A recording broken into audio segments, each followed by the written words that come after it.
What is going on, Board Wars Nation? We're coming in with a very, very interesting game. Some of the best players that we have seen so far from last year and this year are going to be in this game. Very, very interesting setup that we have right now. Currently, we have we'll go over spawns right now, I guess. So currently, let me believe it's, we'll go over here. So for spawn 1, which is team 1, it is going to be Slushy down here. So this spawn right over here. Spawn 2, being this spawn right here, is going to be the Llamas with Jeff. Spawn 3 right here is going to be the Beavers, and the last spawn is going to be the Purple Dragons, which is this spawn right here. Everyone got their spawns? All good? Alrighty. So we're going to start things up. This is one of the most interesting games that I've seen in a while. This is 3 of the best non-captain players that we've seen recently.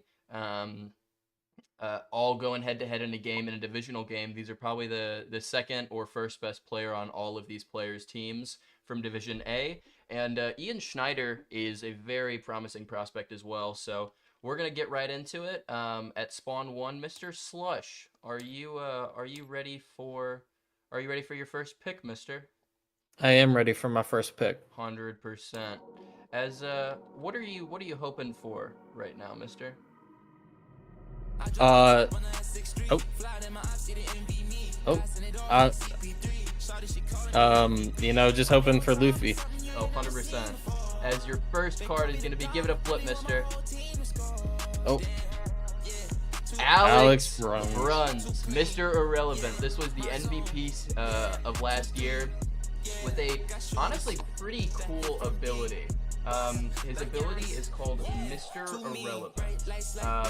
Now what Mr. Irrelevant fully does is when he is the last sub-diamond card, meaning that he is the only card that is in the game that is below a diamond in tier, he becomes absolutely insane.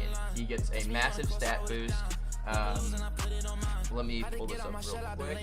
Mr. Irrelevant. If Alex Bruns is the last sub-diamond card alive, he gains green upgraded dice tier, +4 speed, 5 defense, and double health. Meaning that he would be attacking with 10 to the second, with 6 speed, 8 defense, and double his health. Mr. Slush, are you happy with that pick? I'm really happy with that pick. What a great picture, by the way. Oh, 100%. You know, that was a good picture. 100%. Great picture.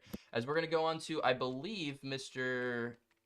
Jeff, are you ready for your first card of the draft, mister? I am. 100%. As Mr. Jeff, please give it a flip.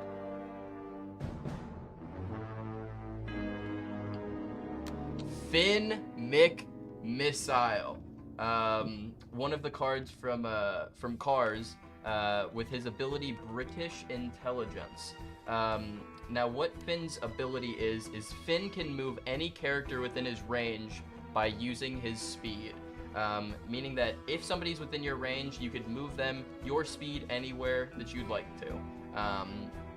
So if he's within your range, you could move him using your speed. Does that make sense to you, Mr. Jeff? Yeah. Is that a just like a one-time use kind of? That's a self-trigger, so whenever you would like to use that, you can. Gotcha. All right, yeah, that's cool. I will say I'm a little jealous though from the first pick for Slushy, dude. That's an awesome card to get. That is. Already seeing some good silver so far though, so let's see if we could keep that up.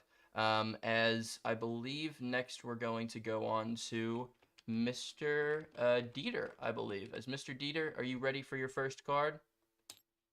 Yeah, let's see it. 100%. The audio clip isn't fully loaded in, but I think as soon as you hear it, you're going to know.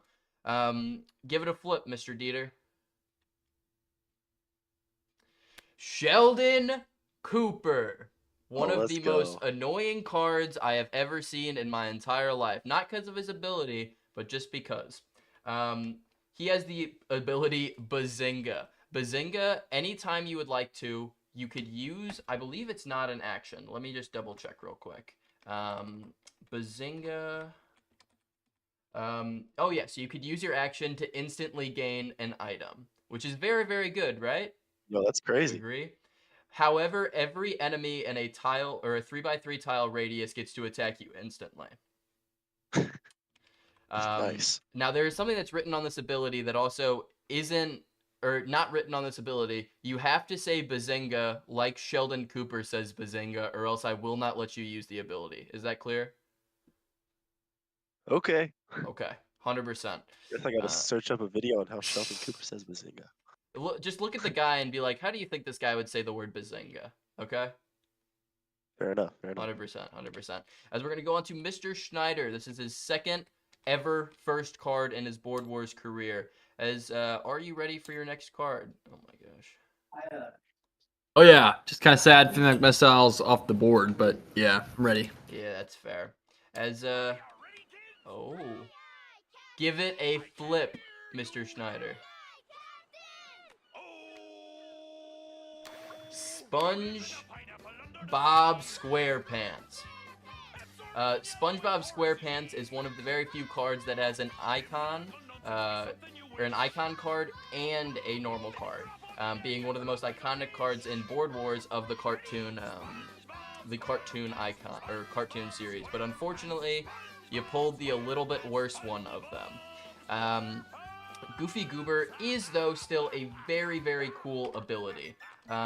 Goofy Goober, you gain advantage on every roll that isn't attacking.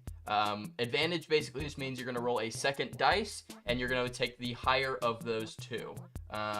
Meaning that he is going to be a lot more consistent on the things that he wants to be doing. Are you liking that pick though, Mr. Schneider? Absolutely. I feel like I'm getting some pretty valuable aspects of SpongeBob in this pick. Speed, the ability. It's pretty cracked, to be honest. 100%. He's got a lot of speed. He's a speed demon, and he's going to be a lot better at rolling for things for you. So if you're looking at tile manipulation on the board, you're going to be a lot better at rolling those types of things. So I think that's a very good first pick for any team. As we're going to move on back on to Mr. Slushy. Slushy, I'm just gonna play the thing. Give it a flip, Mr. Slush. Yo, Spyro. that's dope. That's Spyro dope. has one of the most OG abilities in all of Board Wars, being Fireball. Fireball, let me look up the exact definition of it. Basically, I believe along the lines of when you attack, you could choose to attack with Fireball a second here. Instead of attacking normally, you could choose to attack with Fireball. Fireball always works with red attack, so meaning that instead of attacking with 7, you're going to be attacking with 8. But the enemy attack will have double the amount of damage dealt automatically to them their next turn. This can be used an unlimited amount of times. If used twice in a row on the same enemy, multipliers can be stacked. So if you do 5 damage on one turn, they're immediately going to take 5 damage the next turn. But let's say you attack them a second time and deal another 5. They're going to take that 5 that they already took their first turn again, and then if you attack them a second time, let's say they take another 5, they're going to be taking 10 damage on their next turn immediately. Does that make sense, Mr. Slush? It does make sense. 100%. How are you liking that pick? I like the card, 100%. 100%. OG abilities for OG characters, always very, very nice. As we're going to move right on to Jeff. Jeff, this is where we're starting to see the diamonds, or we're starting to see the golds, not diamonds. We're starting to see the golds. What are you hoping for in this pick? Finn's got a lot of speed and utility. What are you looking for? I'm not really sure. I'm looking for something good, but I guess I can't think of anything off the top of my head right now. That's fair. Well, sometimes you just want a little bit of versatility, and I think this card is one of the most versatile cards, especially for golds in particular. As Mr. Jeff, please give it a flip. Blue Beetle with the ability Scarab. Basically, at the beginning of your turn, you're gonna get 3 Scarabs that you could put on any one of your stats that is a +1 to one of your stats. So let's say you wanted to put 1 onto your speed and 2 onto your defense, he would now have a speed of 5 and a defense of 7, making him really whatever you need in this scenario. And every kill that Blue Beetle gets, he is going to get another one of those scarabs. Does that make sense, Mr. Jeff? Yeah, so if I get a kill with Blue Beetle, I can have 4 scarabs. Yes. And Pretty you can cool. swap them around each turn. So, meaning that if you put on 3 onto defense one turn, it's preset on your next turn. If you put 3 on defense, it will last that rotation. But as soon as it gets back to you, you can put them on whatever you'd like to. Gotcha. So it doesn't cost an action to like reset Nope. scarabs I already have placed. Not in the slightest. Yep. Alrighty. That's pretty cool. I like that card. 100%. Adds for a lot of versatility on his team. Already having speed and versatility. We just gotta hope to see what he sees on his next one. As Mr. Jacob, are you ready for your second card? Oh, you know it. 100%. As do you know this intro, Mr. Jacob? I think so. 100%. Give it a flip. Mega Mind with the ability Presentation. Presentation is another one of those very, very nice abilities to have. Basically, anytime. Especially with attacking. Let me pull it up real quick. During an attack, every 2 hits, your dice tier upgrades for the remainder of the attack. Meaning that if he hits, let's say Megamind just hypothetically had like a diamond sword on him, and he attacked with 15 times. As soon as he hits 2 times, his dice tier's upgraded. He hits another 2 times, his dice tier's upgraded. Another 2 times. If he hits 6 times an attack, he will be attacking to the 4th tier for the rest of his attacks. Does that make sense, Mr. Jacob? Yeah. Making him very, very, a very, very upscaled card during attacks if you could get more attacks on him. Already allowing him to have kind of two cards that I think items and attacking, allowing for a lot of versatility once again throughout all of these cards. As we're going to swap right over to Mr. Schneider. Mr. Schneider, from your second card, we're seeing a lot of pretty good golds. What are you hoping for out of this card? I think I would really like some attacking strength, you know, just maybe an ability that would help with attack, or That's fair. or just their strong attack to begin with. But 100%. I would say that's one of the spots we might be lacking with SpongeBob. That's fair. SpongeBob, as we all know, is not the best attacker in the entire world, but he's got some speed on him. As just give it a flip for me. Soldier 76 from Overwatch. Soldier 76, Ian wanted some attacking strength, and I think he's got quite a bit of that. Of course, he's pretty good at attacking for a gold, but he also has an ability that is incredibly useful during attacks. I believe Tactical Visor, I don't believe it's a reset on kill, but when he attacks somebody, they will have a -1 to their defense, making it to where it's much more likely for you to get a hit off and do more damage. So enemies have a -1 in defense during his attack, and a -1 for every kill that he gets, an extra. So if he gets up to 2 kills, if he group attacks with somebody, they could both be doing a -2 to defense or a -3 to defense for the entire attack, which is absolutely insane. Do you like that pick, Mr. Schneider? I really like that pick. Yeah, it feels like exactly what I was looking for. 100%, 100%. Well, I hope you keep getting what you're looking for as we're going to go on to the 3rd round. Now, Mr. Slush, what are you thinking? Are you thinking these are where we start to see either diamonds or higher tier golds? What are you thinking we're about to see? You know, I think it's gonna be a fun game. I think it's gonna be a high rated game. You know, I'm expecting a diamond. 100%, 100%. Well, if you were expecting Oh my a God. diamond from the National Football League, give it a flip, Mr. Slush.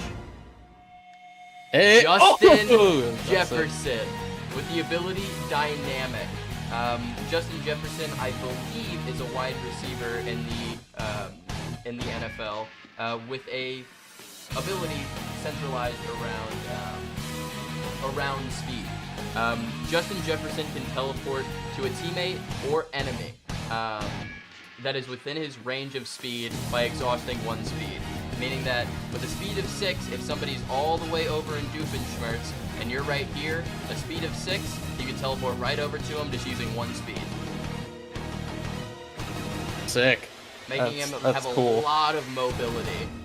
Making it a lot harder to zone him off because he can So use his, is it pretty much 11 speed, like at max? if he wants to teleport over to somebody, yes, because he could go 5 and then he could use one of his speeds to teleport over to somebody. And the very nice thing is that that does not mean it's range of speed, not range, meaning that it's not like it doesn't get hindered by doorways. So if you don't have to count like an extra speed for doorways like you would range, making it to And where I can only use it once per turn, or it's a or is it self-trigger. multiple? So Because you it could- only you- exhausts 1 speed. Yeah, you could use it multiple times because it's just it's a self-trigger using one of your speeds, meaning that you could run over, hit somebody, and then teleport back to one of your teammates if you want to, because it's teleport to a teammate or an enemy. Does that make sense though, Mr. Slush? Yep. Cool 100%. beans. Wait, time out. Does it count for AI as well? That is Like not the a bot? teammate or an enemy. If it was a CPU, Okay. then yeah, I don't believe it would count for an AI. Alright. Alright, thank you. 100%. As we're gonna go on to Mr. Jeff. Mr. Jeff, what are you hoping for? Well, I kind of like the 2 cards that I have now. Maybe something with a little more health, a little more tankier. 100%. As Mr. Jeff, we're just gonna start up the music from the National Football League 2 times in a row. I know, it's amazing. Give it a flip, Mr. Jeff. Micah Parsons. A very, very nice ability and high motor, allowing him to reset his, after using your action, fully reset your speed. Making it to where the last 2 cards that we saw both were very speed orientated.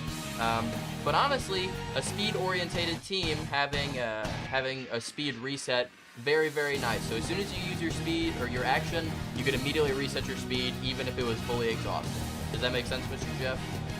It does.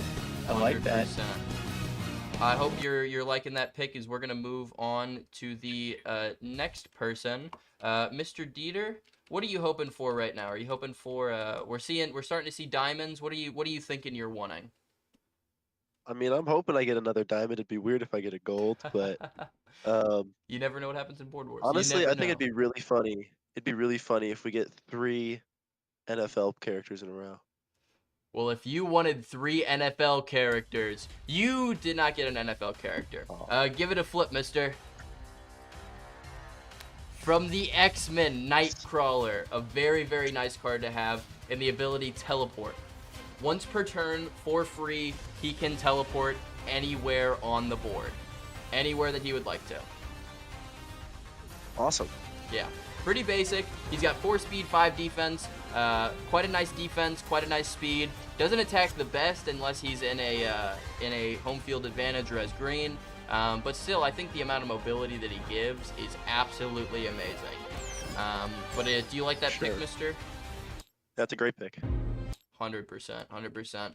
As we're gonna move right back over to Mr. Schneider. Mr. Schneider, I think currently you got a nice team for attacking. But we'll see what you get on your next pick. As I'd like you to please just give it a flip for me, Mr. Schneider.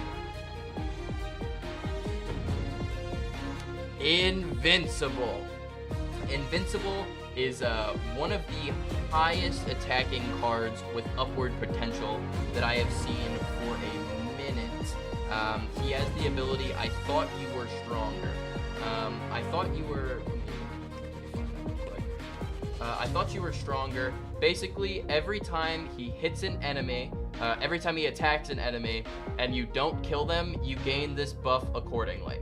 The first time, you go up from 7 to the second to 10 to the second, and then if you don't kill another person, 15 to the second, you don't kill another person, 10 to the third, then 15 to the third, 10 to the fourth, 15 to the fourth, making it to where the more you don't kill somebody, the higher his attack potential is going to be, making him have the chance to get up to 15 to the fourth as a lower tier diamond, which is absolutely insane. Pairing up with Soldier 76 allows him to You know, minus the defense, and then also going for the kills and things like that. Absolutely insane. Are you happy with that pick, mister?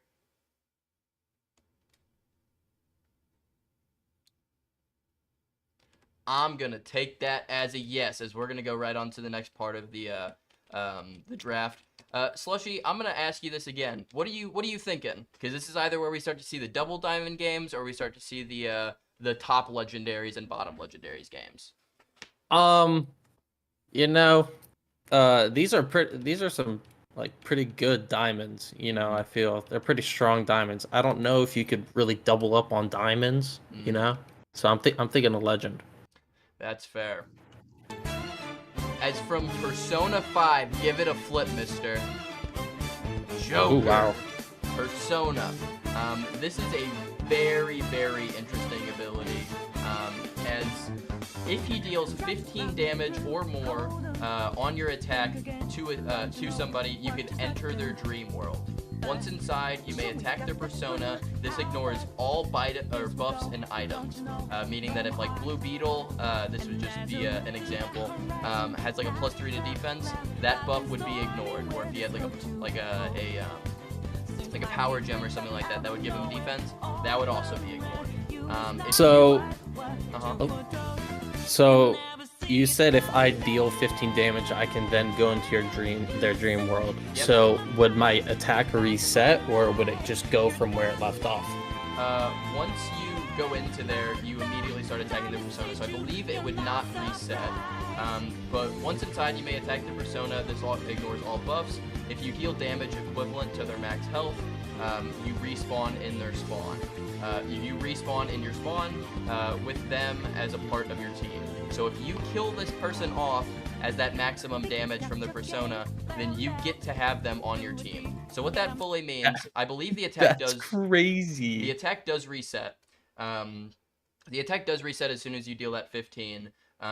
But you deal that 15, the attack resets, and then you could do, or actually, I think it's the remainder of the attack. So that's what I'm thinking. Yeah, after you deal the 15, the remainder of the attack will go into it, and this does stack. So if you deal 30 damage to somebody's persona, and then you deal another 30 damage the next time to them after attacking them again, and they say have, I don't know, soldiers, no, that's not a good one. Like SpongeBob, if you deal the 30 and then you deal the extra 20 to him, you could take him back to your spawn on your team. Does that make sense, Mr. Slush? It does. 100%. Thank you. As we're going to go right on to the next pick of the draft. Mr. Jeff, what are you hoping for? I need some attack power, man, with these cars on the field. I need something to do some damage. 100%. As we're in the 2 diamond game, very, very imposing theme so far. Give it a flip, Mr. Jeff. Loki. Loki is one of the most difficult cards to deal with in the entire game, in my opinion. Loki can, whenever he wants to, you can DM me, and I will create a clone of him where he is currently. Meaning that is no longer the real Loki, and you could move him around accordingly wherever you would like to. So he becomes invisible and can move anywhere he wants to. All you gotta do is DM me. Now I will stress one thing. If you do not DM me where he is, by the end of your action clock, he stays where he is. Does that make sense? Yeah. Now, will I have to DM you every turn where he's going to be, or if he moves, or I have to DM like you let's regardless? say if you wanted to go over to like Death Star or something like that and chill in there for 3 turns, you wouldn't have to text me because I would assume that's where he stays, you know? Yeah. Okay. So like if he's trying to get a tile reward or something like that, that's different. But besides that, yeah. If I'm making any changes to his where he's at on the board, I gotta let you know. Gotcha. 100%. Also within a his question. speed. For the last card that was drawn from Slushy, the Persona. So if he killed Micah Parsons, saying he did 100, you know, he did the full damage to Micah Parsons. So does Micah Parsons respawn on his team with full health and just gets to play with them? Yeah. Okay. All right. Yeah. Thank you. So I don't know if he fully respawns with full health. yeah, if you deal the equivalent to their max health, they respawn in your spawn. So that's, I think respawn would imply that they do go back up to full health, back into your spawn. I gotcha. Thank you. As we're gonna go straight on to the next pick, Mr. Dieter, what are you hoping for in this pick? We're starting to see higher up diamonds, some pretty crazy diamonds, if I'm being honest. You already got quite a bit of mobility. You already got quite a bit of attacking power with Megamind, and quite a bit of annoyingness with Sheldon Cooper. What are you hoping for in this next pick, Mister? Honestly, I'm not sure. Persona's kind of nuts, and Persona if I'm is being kinda honest, nuts. Loki is my favorite card in the game to play with. So hopefully someone pretty good. 100%, 100%. Well, if you were hoping from somebody pretty good, give it a flip, mister. Shulk. Shulk has one of the craziest abilities I have seen from a diamond in a while. Shulk can pick any character on the board. That could be an enemy or his person. And they must use any speed, action, or both decided by Shulk. He wants to on his turn right now. Meaning that if I go up and I say, I want this person to use your action and your speed, they would have to use their speed and their action, and then they do not get it on their next rotation. The character can choose to use it or not. Regardless, the next turn they have none of what they have done. 3 charges per kill. So you start off with 3 of those, and anytime you would like to, you could basically make another person use their action or speed, or both if you'd like to, on your turn. It's kind of a thing to see where people want to be on their next turn and kind of zone off people if you want to. Because if they're out of the way, you can basically exhaust their speeds and their actions for their next turns, making it one of the crazier abilities that I have seen, especially from a 4th gen card recently. But are you happy with that pick, mister? Yeah, I like that pick a lot. I'm curious, so I don't have to be like by the character. Nope, anywhere on the So board. if Shulk is over here, I can have like Joker go attack Loki or Shulk something. can be in Alex's hot tub, and I can make somebody from Mystery Shack use it if you want to. That's nuts. Very, very nuts. As we're gonna move right on to the last pick of the round. What are you hoping for right now, Mr. Schneider? I'm hoping for probably just another really great ability that will kind of just change the game for us and give us a new approach. I think that we want to be able to dictate the game in a way. So yeah. And I think this card probably dictates the game more than any other card I have seen in a while. Give it a flip, Mr. Schneider. They got Donkey. Donkey has a very, very long ability for a pretty simple one. Downtown Dunkaroni 3 cheese Bronco stick surprise Wonderman's hell shot from outer space. I don't think you guys realize how difficult that was to fit it on a card. I have not had flashbacks since Drake Freebird of putting that long of an ability on a card. But he has a very, very interesting ability on top of that. Every turn you may forfeit all of your speed and use your action to deal 10 damage to any tile on the board. Every turn you do this, add 10 to that amount. Meaning that if you do this 4 times in a row, by turn 5, you could hit any tile on the board for 50 damage. Does that make sense, Mr. Schneider? That makes sense. It's really simple. It's unexpectedly kind of nuts, but also like yeah, I don't know how to feel about that. Like That's he's fair. just That's kind of fair. cracked, but also like so like unbelievably lame all at the same time. Mm-hmm. Oh, But that's I'm happy with that, to be honest. 100%, 100%. As we're going to go right on to the last picks of the draft, this is where we start to see legendaries and things like that. Slushy, I think you got a pretty good team so far. What are you hoping for out of your last pick? The Rock. The Rock. That is an interesting thing that you would say. And honestly, I'm pretty surprised that you got it wrong. But Oh. from Naruto, give it a flip, mister. Ooh, Itachi. Itachi. That's Itachi tough. is a very, very old card in this game. I believe being a Gen 1 or a Gen 2. Let me Something like look that. up his ability real quick. Susanoo. Itachi can choose to enter his Susanoo form at the beginning of his turn. When Itachi is in this form, he takes 20 permanent damage instantly, meaning that you cannot heal that damage back up. He could move 1 tile per turn, not like swapping tiles. I mean, he could go from this tile to this tile. He could go from Eye of Yep. Sauron to Hyperbolic Time Chamber, Hyperbolic Time Chamber to Collectors.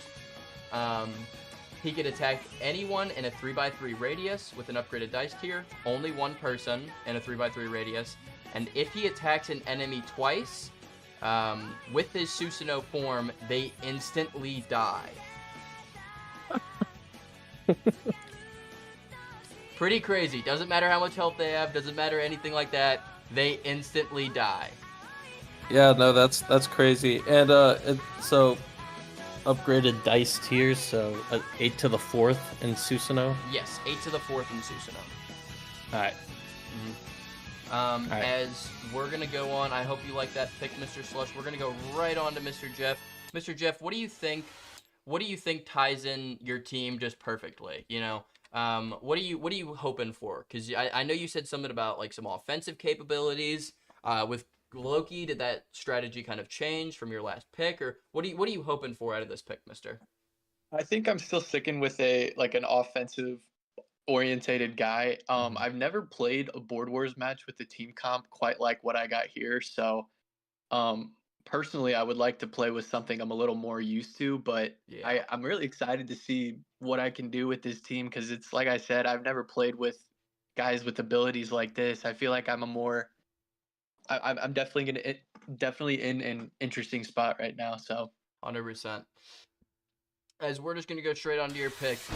From the National Football League. Again. As give it a flip, Mr. Jeff. Aaron Donald. Aaron Donald is one of the scariest cards in the game to get attacked from. If he kills somebody on your team, they have -3 attack and blue. Everyone on their team, and this stacks. Meaning that, let's say you kill Sheldon Cooper over here. Megamind would be attacking with 3, or a 2. Nightcrawler would be attacking with 2 to the 2nd. Shulk would be attacking with 2 to the 2nd. Somewhere on here. Donkey would be attacking with 2 to the 2nd. Itachi would be attacking with 3 to the 3rd. It's absolutely insane, and that's only off of 1 kill, making whichever team you want to be attacking absolutely nerfed to oblivion. yeah, definitely. I think it's funny, I got 2 legendary defensive ends on my team. I got Parsons and Aaron Donald, man. 100%. It's absolutely insane. We have a lot of NFL people in here, which I think is honestly really good. You know, I think the NFL has a lot of interesting characters in it, and we've had a lot of interesting abilities from the NFL tier as well. As I'm going to go right on, I hope you're happy with that pick, Mr. Jeff. As I'm just going to ask once again, what are you hoping for out of this pick, Mr. Dieter? I think I need a defensive player, a little Mhm. stronger defensive player. That's kind of what I'm hoping for. That's 100% fair. As making his Board Wars appearance for the first time, give it a flip. Gus Fring, the ability, the Chicken Man. I don't know if I'd fully classify this as a defensive-based ability, but every turn, Gus Fring may secretly pick any team on the board. For that rotation, any item that team gets are automatically given to Gus's team. The transfer will be revealed and processed at the start of Gus's next turn, after which he may pick a new team secretly.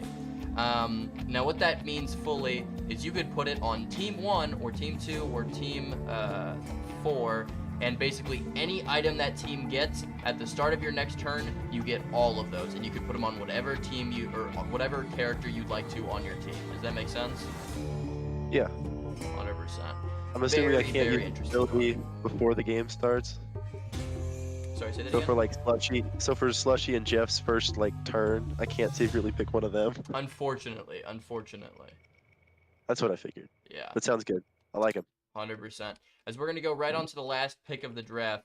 I think I just got to go around and ask everyone the same thing. What are you hoping for, Mr. Schneider? Well, considering I have 3 punchers right now, Mm-hmm. I'm really hoping for some range on this pick 100%. and hopefully some speed. Okay. Basically, I just want a goated card that's good at everything, but we'll see if that happens. Well, this is an absolutely crazy card that I think JJ was responsible for making. As we're gonna just give it a flip, Mr. Schneider.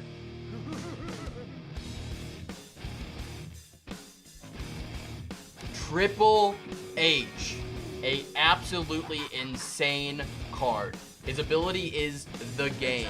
Now the game is crazy. The game is absolutely insane. Every single turn, kind of like SpongeBob, how he gets advantage, you could pick any person on the board to get disadvantage, meaning that they roll 2 dice on every one of their attacks and take the lower one, and you could pick any person on the board to give them advantage, meaning they entire team rolls 2 dice and takes the higher one of those 2. Absolutely insane ability. Are you happy with that, Mr. Schneider, as the last card from the draft?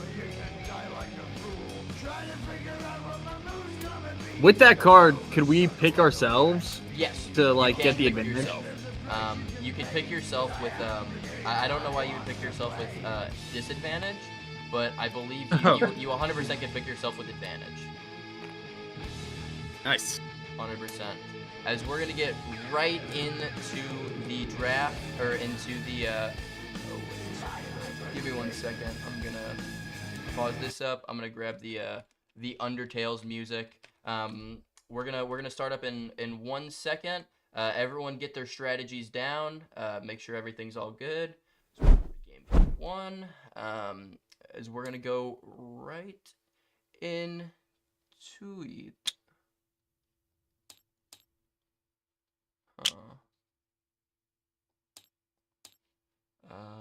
Playlist.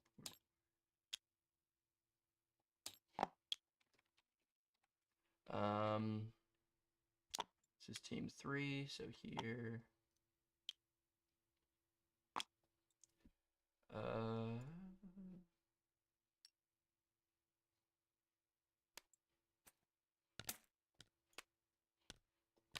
Oh, this Undertale music is not loading.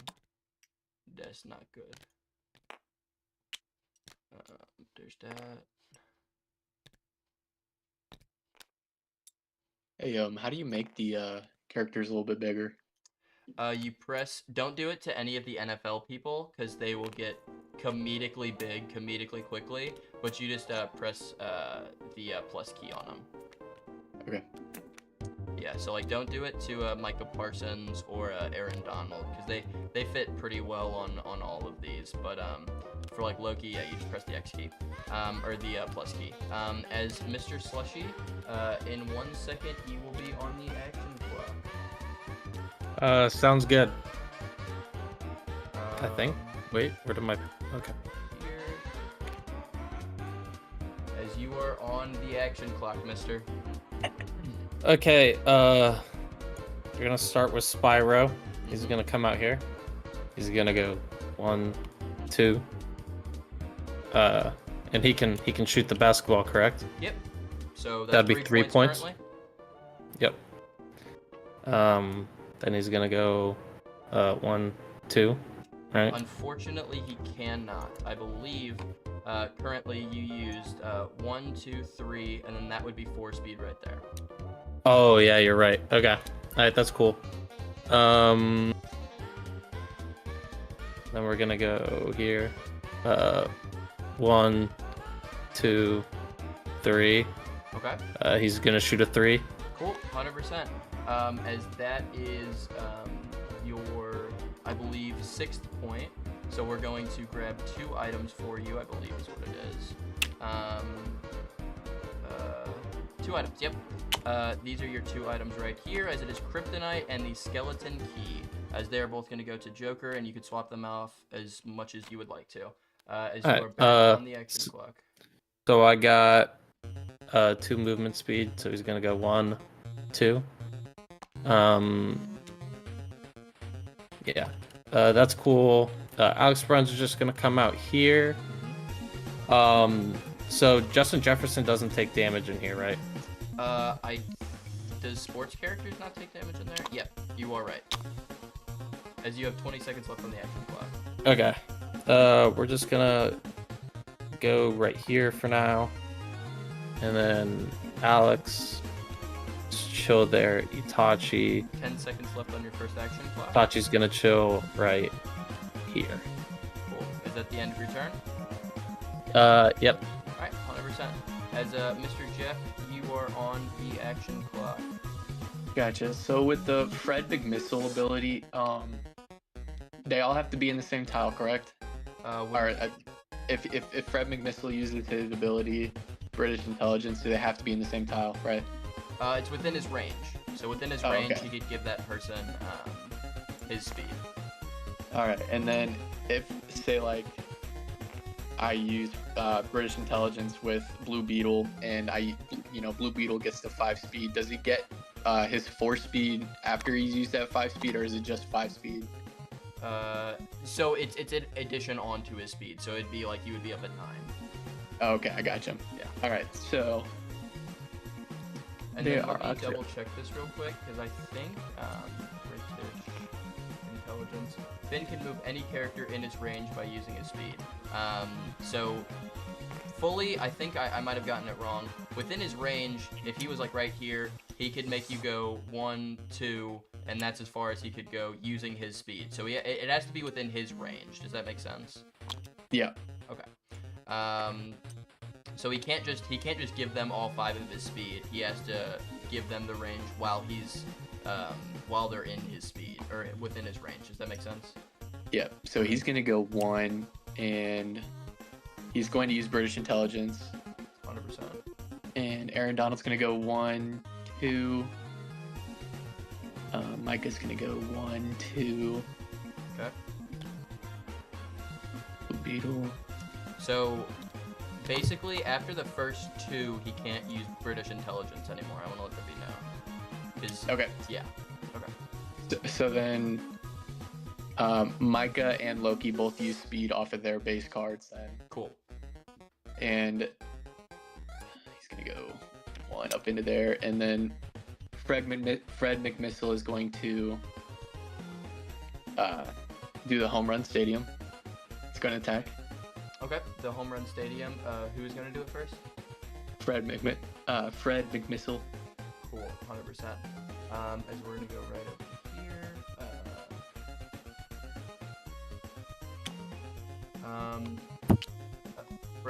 It's Finn McMissile. Jacob, I'll get you that piece in 1 second. Just in a moment before. Fred. So the first 8 attacks are going to be. That is 27 damage, which is currently the record. As I'm going to put you back on the action clock with your item. Okay. And then. And it is Captain America's shield. I believe you attacked with, who did you attack with? Finn McMissile. Cool. Alright, and then next up will be Blue Beetle. He's going to hit the home run stadium. Cool. With Blue Beetle, I believe it's 8, his is 8 as well. He's not in an upgraded tile. His roll for it was a 29, which just barely beats the record, as he got the pout block. As you are back onto the action clock. Alright. And then Loki is going to attack next. Cool. On Loki's attack, it is going to be 7 to the second, so he's going to be rolling d12s. And on that, it is going to hit it 39, which is another record. Getting 3 items on your first turn, absolutely insane. Oopsies. Superstar. As I'm just gonna shorten that down. And is there anything else you'd like to do before I put you back on the action clock? And then Micah Parsons is gonna attack the home run city. Micah Parsons is 8 to the second. So we'll see that real quick. 7 to the, or it's 8 to the second. Yes. Okay. As that deals 47, which is another record, because I believe the last one was 39. That's going to be the Ender Chest. Very, very nice item to pull. Would you like to attack with Aaron Donald? I'm gonna take a second to think here. All good. Yeah, I'll put you back on the action clock.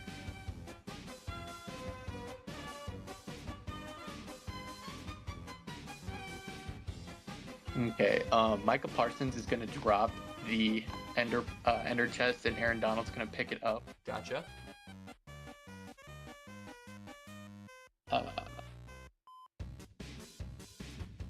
Blue Beetle is gonna drop the POW block, and Aaron Donald is gonna pick that up. Cool. And Aaron Donald is gonna attack the home run city. 100%. Okay. Whoopsies. Aaron Donald is going to be attacking the home run city. I believe he attacks with 9. The current record is probably going to get shattered, as that is going to be 124 damage, which is, yes, the current record, as he got the Chaos Gem. Very, very good early pull. Is there anything else you would like to do? Yeah. Alright, let's see. Finn McMissile is gonna go.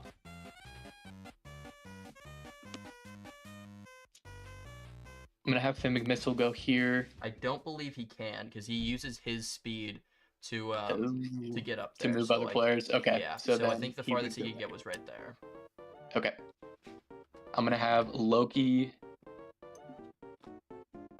go. Loki used 2 of his original speed to get in there, so I'm gonna have him go. 1. I'm gonna have him go back over here. Okay. 9 seconds left on your action clock. Mike Parsons is gonna go to. How many speed does he have left? He has 5 because he used his action. So then he can go you're there. Negative on the action clock. Is there anything else you'd like to do? Yes, and then can I text you where I want Loki to be? Yeah, 100%. So, the action clock is expired, so I'm gonna need you to text it to me now.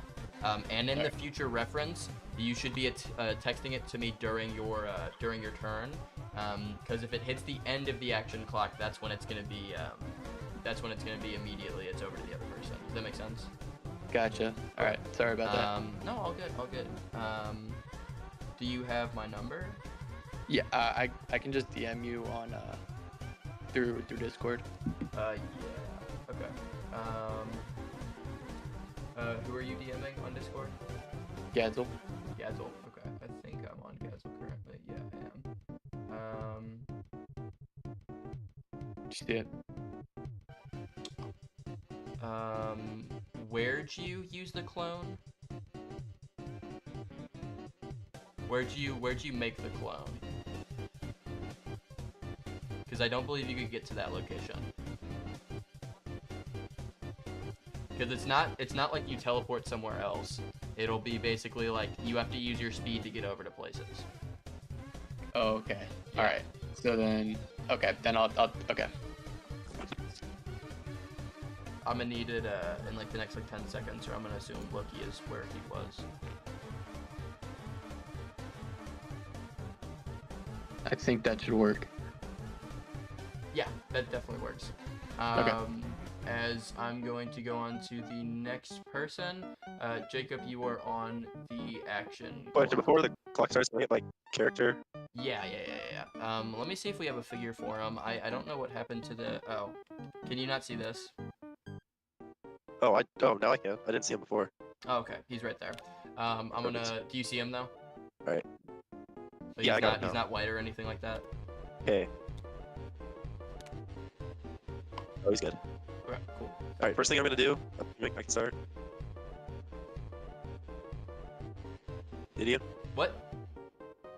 Can I start? Yeah, you're on the action clock. Sheldon Cooper is going to use Bazinga to get an item. Okay, 100%. Bazinga. That's how I There say is it. your first item, mister. Straight on Sheldon Perfect. Cooper, as is the Mega Mind's Pokeball. going to go 1, 2, 3 into Cerebro, and he's going to target Slushy's team. Okay. So So let me check. Does that do damage on this turn? You must stay in here for 2 No. turns to use. Pick a team. They have 2 turns to get here. Okay. So Slushy, you have 2 turns to get over there before your entire team takes 15 damage. As we are going to, you're back on the action clock. perfect. Nightcrawler is going to go here, here. While I'm moving Shulk, Shulk's going to go 1, 2, 3. If I use Shulk's ability, can I like use another team's character to attack their own team? No. So it's using their speed and their action just on your turn. That would not allow you to attack your own team. So I couldn't have like just Blue Beetle attack Aaron Donald No. for action? No. Okay. It's totally As I'm fine. gonna need an action from you. That is my turn. As I'm gonna go right back over to. And I will text you Gus Frankson. 100%. Make sure you're just texting it to me before your turn's up. As Perfect. Mr. Schneider, you're going to be on the action clock. Before that. Hey happens, Gideon, though- before we're on the clock, Yeah, before you're on the clock. Sorry, I'm gonna get Jacob's thing. Jacob, by the way, it's gonna be the same thing with Loki as well. If you don't text it to me before your turn's over, I'm just gonna assume that you didn't do it. So, did you text me? Okay. I did. Cool, 100%. Sorry, Jeff did it through. Gideon- what's it called? But yeah, you're not on the action clock. What would you like? before our clock starts, we what are the Peaches Castles portals right now? Have we decided that? Those didn't spawn in. I will. Here, let me look at it real quick. The Peaches Castles ones. It targets games first. So there's Grillby's, Skylands.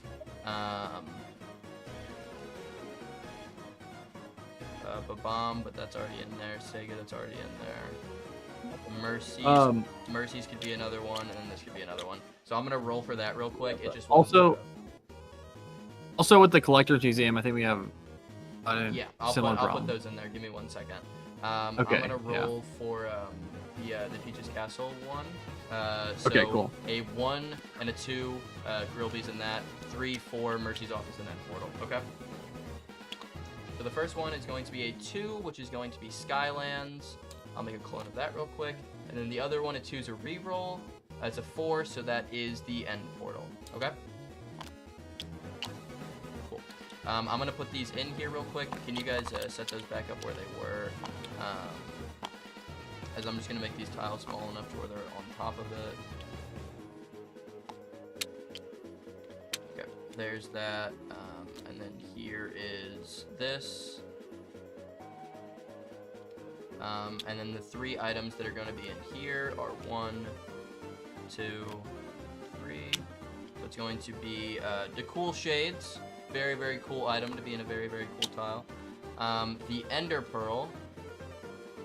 And honestly, what I bet Ian Schneider's really hoping for right now is the Power Gem, which unfortunately is not. As we're going to go...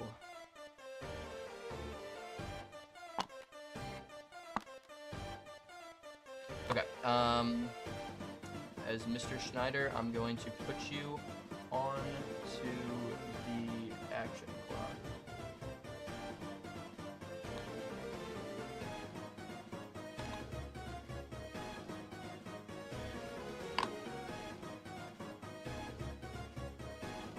Oh, very, very interesting turn so far. We already see a little bit of conflict going on. Megamind over towards Slushy's team. Very, very interesting what's going on so far. Very, very much so.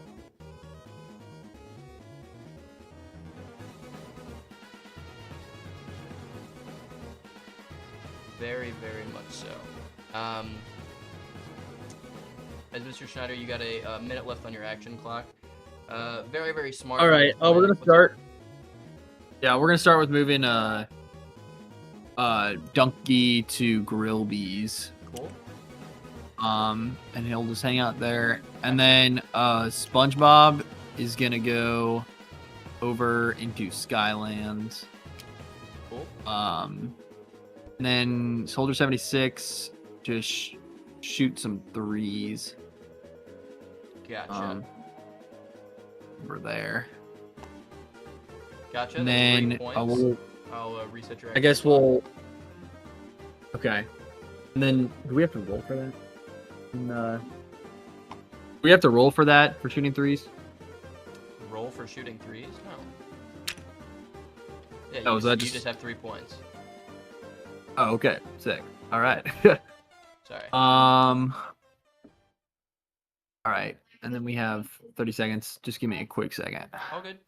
25 seconds left on your action clock. Very, very interesting so far. Already seeing the purple dragons with their politics going on. We already see that they're kind of merging over with 2 teams right now.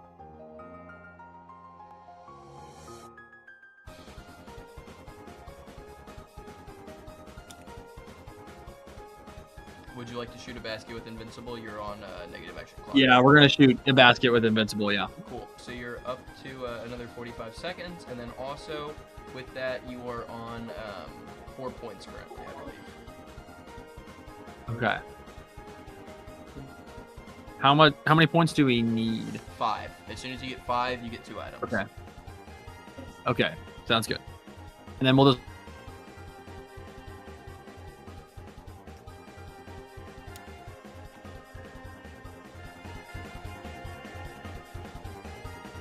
Very, very interesting. All right, I think that's turn, gonna be it Mr. for us Schneider. then. That's it? Okay. Yeah. So we're going to go straight on to the DM turn. First things first, we'll go going Mary, as it is going to be a 3, which is going to move up, which is going to swap these 2.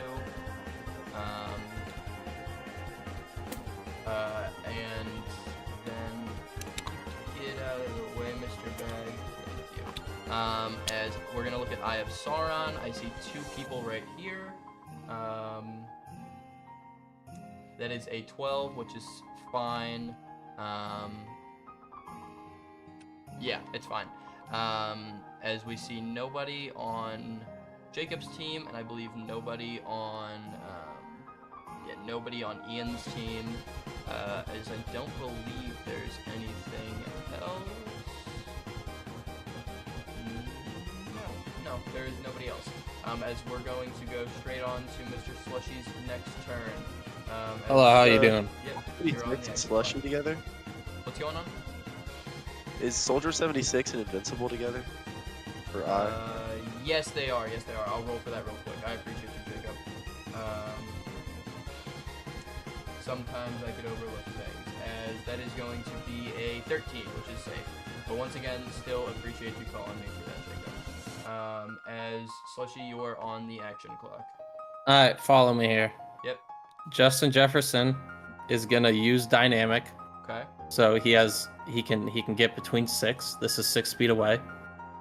1, it's 2, speed 3, away. 4, 5, 6. Yeah. So I teleport there. Okay. So I have 5 speed left. 1, 2, 3, 4, 5. I'll use my action to call Megamind into the arena, so Cerebro won't hit me. Oh my gosh, that was nasty. So let me just double check that the ability isn't within line of sight. I'm assuming it's not. But oh my Lance, He's that not on was the an sword? amazing play by Wait, isn't he not on the sword though? 1 second. Do you have to be on the sword? Is that a thing? That's what main man here is saying. Yes. So currently you do have to be on the sword. So you were here 1, 2. Oh no! So that was 1 speed, 1, 2, 3, 4, 5. So currently you do have no more speed left, but Justin Jefferson is right there. Interesting plays from Mr. Slushy. Interesting plays from Mr. Slushy. As you are back onto the action clock. Yep. Spyro, step back 3. Okay. So that puts you up to 4 points currently. Yep. Back onto the Spyro. clock. Spyro's gonna come out. He's gonna grab the kryptonite.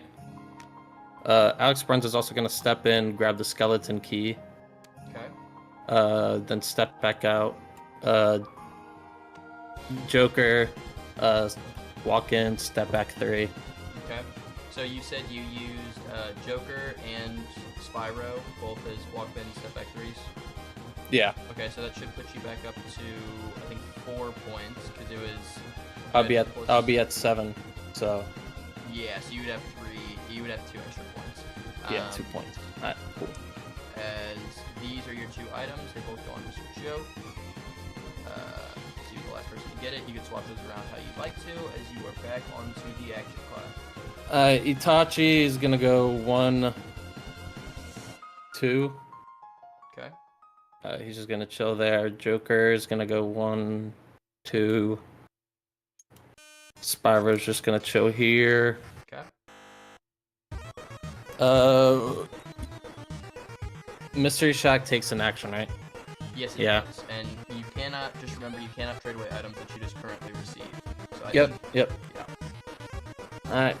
That'll do. Okay. As we're going straight on to Mr. Jeff's turn, you are on the action clock. Alrighty. First things first, Blue Beetle is going to use Scarab, Okay. and he is going to add +3 defense. Okay. And does that count as an action? No. Swapping it around is for free every single turn. Okay, and then before I forget, actually, I'm going to text you about Loki's location. Cool. I actually had a question on that too. So, from where the Loki is on the screen, within Loki's speed, is that only allowed where the actual Loki is supposed to go, or can he just like, keep going? You know. What do you mean? Here, let me just text you, and you can tell me off that.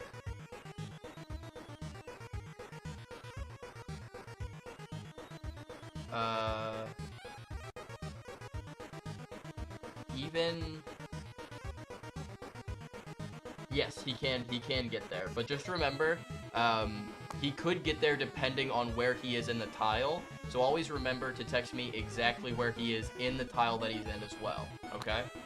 Okay. I just figured. Okay, that makes sense. I Yeah, guess. no props. I was just I want to make sure I'm not being unfair or anything like that, and be like, okay, well he wanted to be there, and then it swaps over like at this point. But yeah, I'm gonna put you back onto the action clock. All right, and then Finn McMissile is gonna move out of here and go 1, 2. And then he is gonna activate British intelligence, giving Michael Parsons 1, 2, 3. Would this count as 3 range then for Finn 3 McMissile? through doorways, you could only get him to right here because it's 1, 2, and then 3 would be through the doorway, so you couldn't get any farther than that with British intelligence. Okay, so then Mike is gonna go 1, 2, 3, 4, 5. Okay. And with the range of 1, can I use the the chest there? From right here. Sorry, let me get him on the spot. Like Right there, yeah. Yeah, 100%. Okay. And the roll for the chest is going to be a 4, which is only 1 item, but still an item, as that is a book that is not currently in the game, as it is a freeze spell. Ooh. Okay. As I'm going to put Alright, you and back then- onto the action clock. Micah is then gonna activate what is it? High motor? Yeah, high Can't motor. read it. So you have High your motor. full speed reset. And then he's gonna go 1, 2, 3, 4, 5. Is he in Smiling Friends HQ from Yeah, Right you here. get to Smiling Friends HQ from there. Alright, he's With gonna high speed. chill there. I texted you about Loki. Yep. And then you could also move this one around as well. Like this is a clone. The Yeah. whole point of Loki is you don't really know where he is, so you can move this one around and then also. So that's kind of why I was saying you might want to be secretive about it. Gotcha. Yeah. Then I guess Loki's gonna move up 1 into the Grinch's lair. Okay. And then Blue Beetle is gonna go 1, 2, 3, and do Mystic Elevator, and it's gonna roll for Mystic Elevator. Cool. The roll for Mystic Elevator is going to be a 4, which is 2 swaps. Okay. He is gonna swap Mystic Elevator with Green Hill Zone. Okay. Just like that. Yeah. Okay. And then I'm gonna read this one real quick. So after I wouldn't be able to use the Grinch's Lair right now. On this No, turn. I believe it's It'd ending be your the next turn. turn. Yeah. Okay.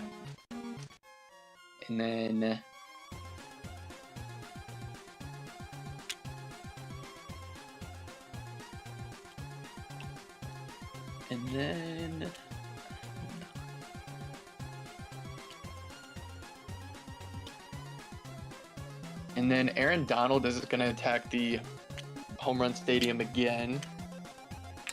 Okay. The last record, I believe, was 114. So we'll see if that gets beaten. Or I think it was 129. I believe it was 129. Yeah, 170. So unfortunately not. Or no, that was only 7. So 30 plus that. Unfortunately not. No. Gotcha. All right, then Aaron Donald is gonna go 1, 2.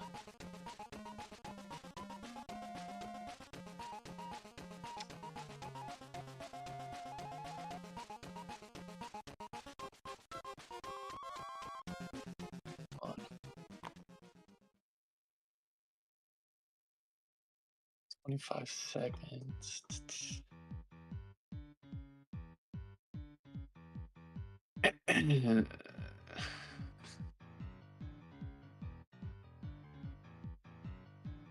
10 seconds left on your action clock.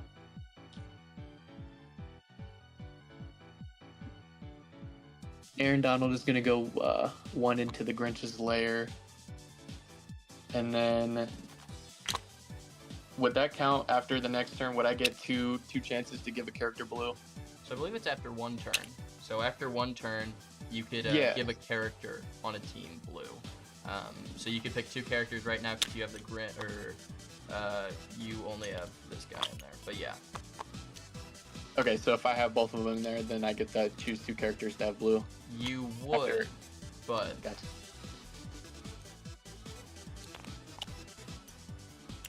But what? Loki's not the real one. You just don't get tile rewards for Oh, one. that's right. When I say you would, but just assume that means. Okay. Trying And to I be guess secretive that about it, but it's kind of difficult. that is So the end would of you my- like to give one character on the board blue? I would. Okay.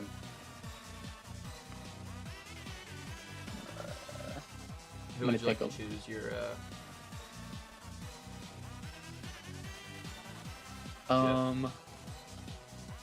Could I give blue to Nightcrawler?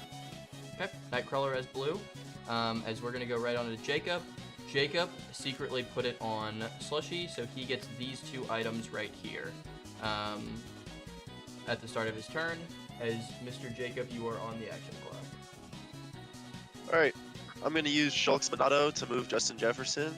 He's got Okay. 6 speed, so I'm going to go 1, 2, 3. I'm going to roll to get across the ocean. Okay, cool. The roll for the ocean is going to be a 4, which is successful. Alright, and then I'm going to go 5, 6 into the end portal.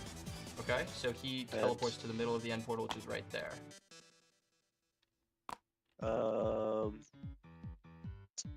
And yeah, there's no way for me to use this action. Well, can I just say he uses action?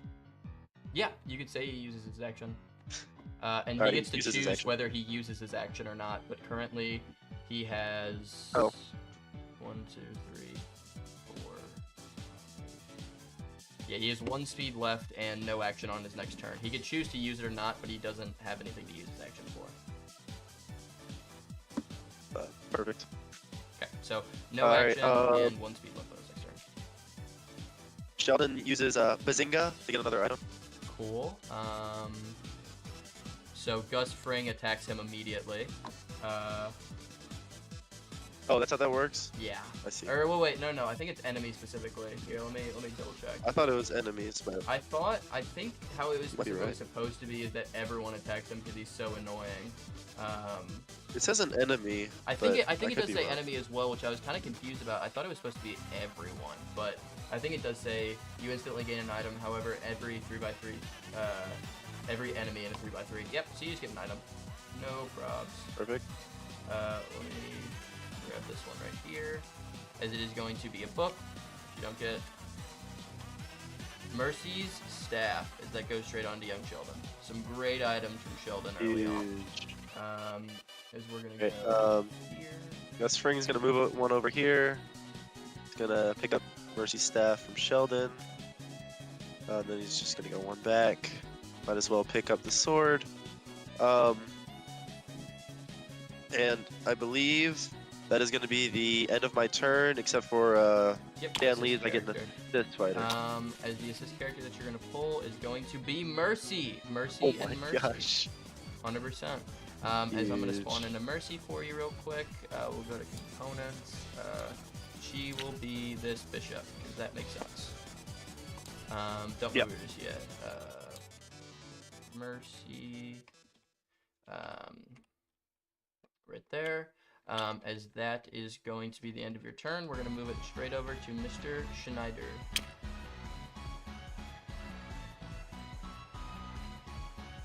Mr. Schneider, you are on the action clock.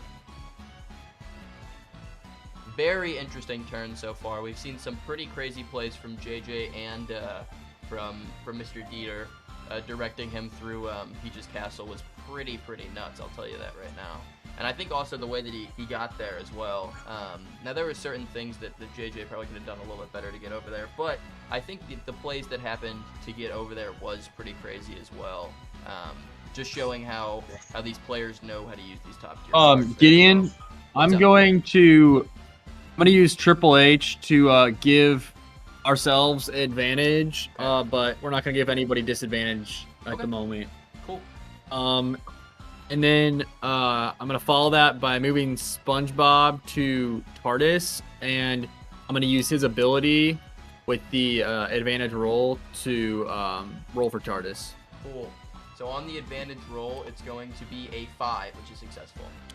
2 successes. As you're back on the action clock. You Brilliant. can swap that with anywhere you would like to. Mr. Schneider already... What's up? Well, yeah, just a second. We'll figure out with TARDIS. All good.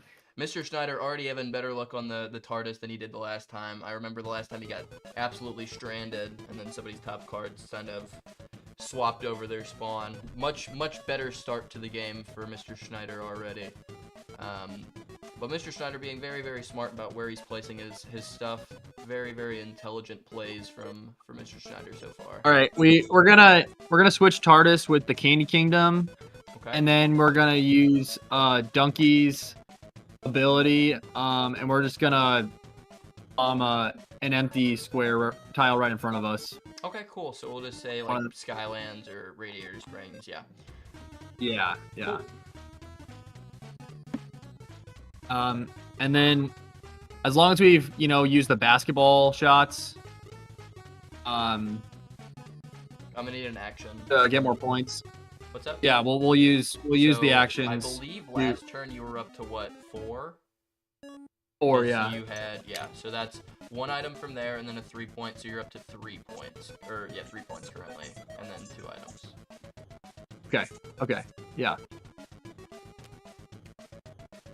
Ooh. All right. You can choose anything. I think we should get. Yeah, put those 2 items wherever you'd like to, and then I'll put you back on the action clock.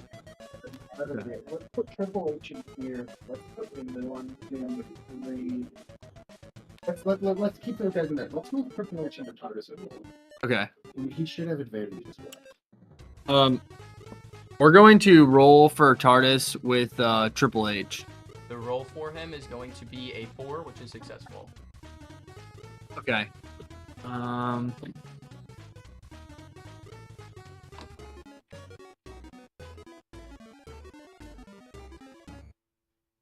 back on the action clock. Very, very good use of the advantage from the TARDIS, or from Triple H. Very, very crazy card so far, allowing him to have a very wide variety of roles.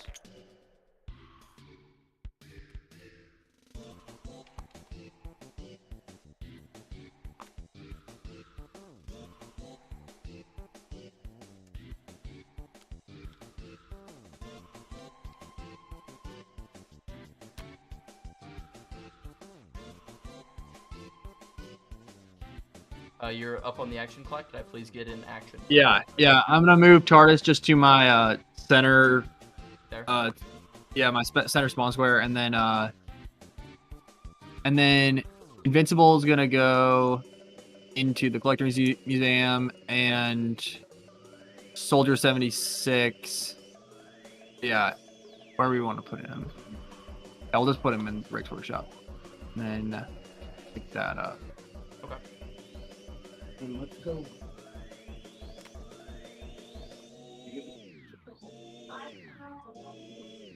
Wait, what? So if we move Triple this way, we're gonna go back. Okay, yeah, we'll just move Triple H over and then give him the item. Okay. Is there anything you'd like to do? Because your action clock is expired. Oh, move back. Yeah. Okay, that's it. Okay, cool. We're gonna go on to the DM turn. First things first, just so I don't forget, because End Portal is a little bit difficult to remember sometimes. I'm gonna grab a Zombalore. And the zombie can move 3, and it can attack through that, so it's just going to go here and attack Justin Jefferson. And the attack is going to be 5 to the second. Let me go here. Dice roller, 5 to the second on Mr. Jefferson's defensive 4, so a 7 or above will hit.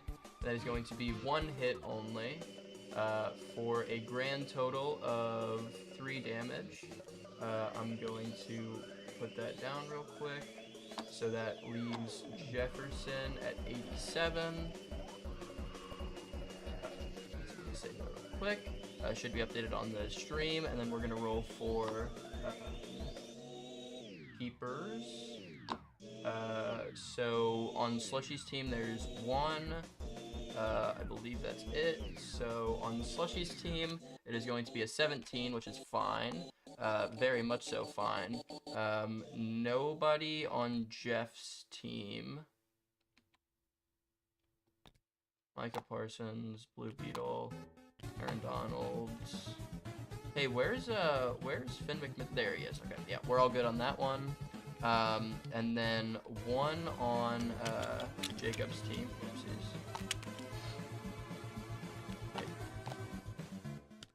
There we go. 1 on Jacob's team. So we'll roll for that real quick. The roll for that is also successful.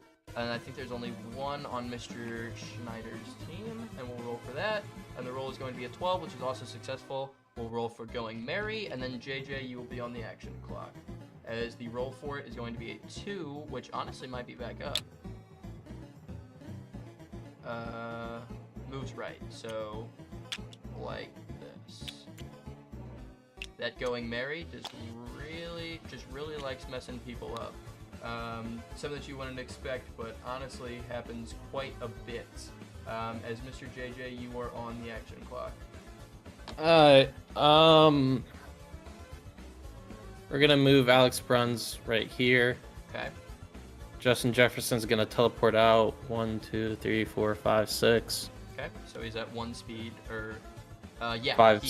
So I will say, usually he wouldn't be able to, but Jacob Dieter only used he had 1 of your speeds remaining. He only used 5, so you can do that. But just remember, Shulks, usually you wouldn't be able to because he exhausted all of your speed. Just remember that. Okay.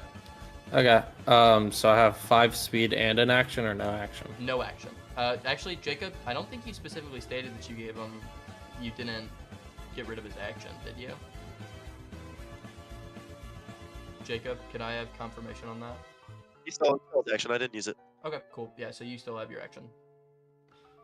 Alright, cool. We'll go Spyro. Spyro's gonna turn in the Kryptonite to Mystery Shack. Okay, cool. So Spyro trades in the Kryptonite. That'll go back over here. And this will be your new item. It's the Maxim Tomato. Alright, cool. Spyro's now gonna use his 4 speed. 1, 2, 3, 4. I have a question. Susanoo, it takes Yeah. 20 damage from Itachi. Not Only healable. Itachi. Yeah. Not healable. Not healable in any way. In any way. Okay. Well, there is ways, then he- but you would have to have different cards in the game. He's just gonna keep it for now. Actually, Justin Jefferson's gonna run over. Justin Jefferson cannot, because he has no speed. He has 5 speed. He used your speed last turn, so you do not have any speed left on him. Okay. Alright, So Joker, you 1, use your 2, one 3, speed to get over 4. there. Okay. You want to shoot a basket? Yeah. Okay, you were at 2 last time, so that's 2 more items. In a Dragon Ball and a Lucky Tennis Ball. Very, very crucial for Persona right there. As I'm gonna put you back onto the action clock, Mister. 2, 2, 2. Spyro has no speed. He has 1 speed. He does not. He went from right here. He went 1, 2, 3, 4. 1, 2, 3, So 4. he only has You're right. Then yeah, that's my turn. Cool, 100%. As we're gonna be going right on to your turn, Mr. Jeff. As I'm gonna put you onto the action clock, Mister. Alrighty. I'm gonna have Blue Beetle use Scarab. He's gonna add 3 defense to himself. Cool. I'm gonna have Finn McMissile go over into Smiling Friends HQ and use British Intelligence. So he can get to right there. That's it. Okay. So then Micah Parsons is gonna go 1, 2, 3. Cool. And he's gonna- roll for it, I'm assuming. Yep. Cool. The roll for it's going to be a 3, which unfortunately I believe is nothing. Yeah, 3 is nothing. As you are back onto Darn. the action clock, unfortunately. But that's how That it goes stinks. sometimes. That's how she blurs. And then he's used 3, so he'll go 4, 5, activate High Motor, and then go 6. So as soon as you use the action, it resets all your speed. So you use 3 and then you have 5, so you could go 1, 2, 3, 4, 5 to right there. And that's all? Yeah. Okay. Okay, and then I'm gonna have. Oh, I'm gonna text you about Loki. Yep. 15 seconds left on your action clock. Okay, I'm gonna have Blue Beetle roll for Mystic Elevator. Roll for Mystic Elevator, gotcha. And I got the text. I know where he is. Just for confirmation. Oopsies. There's that. That's a 3. So unfortunately, that is not successful. Awesome. I'm gonna have Loki go. 2. Aaron Donald.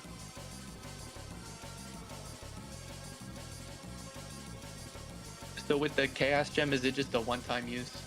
It resets every 3 turns. So you could use Every it again. 3 turns. It's not a one-time use, but it is a cooldown of 3. Gotcha.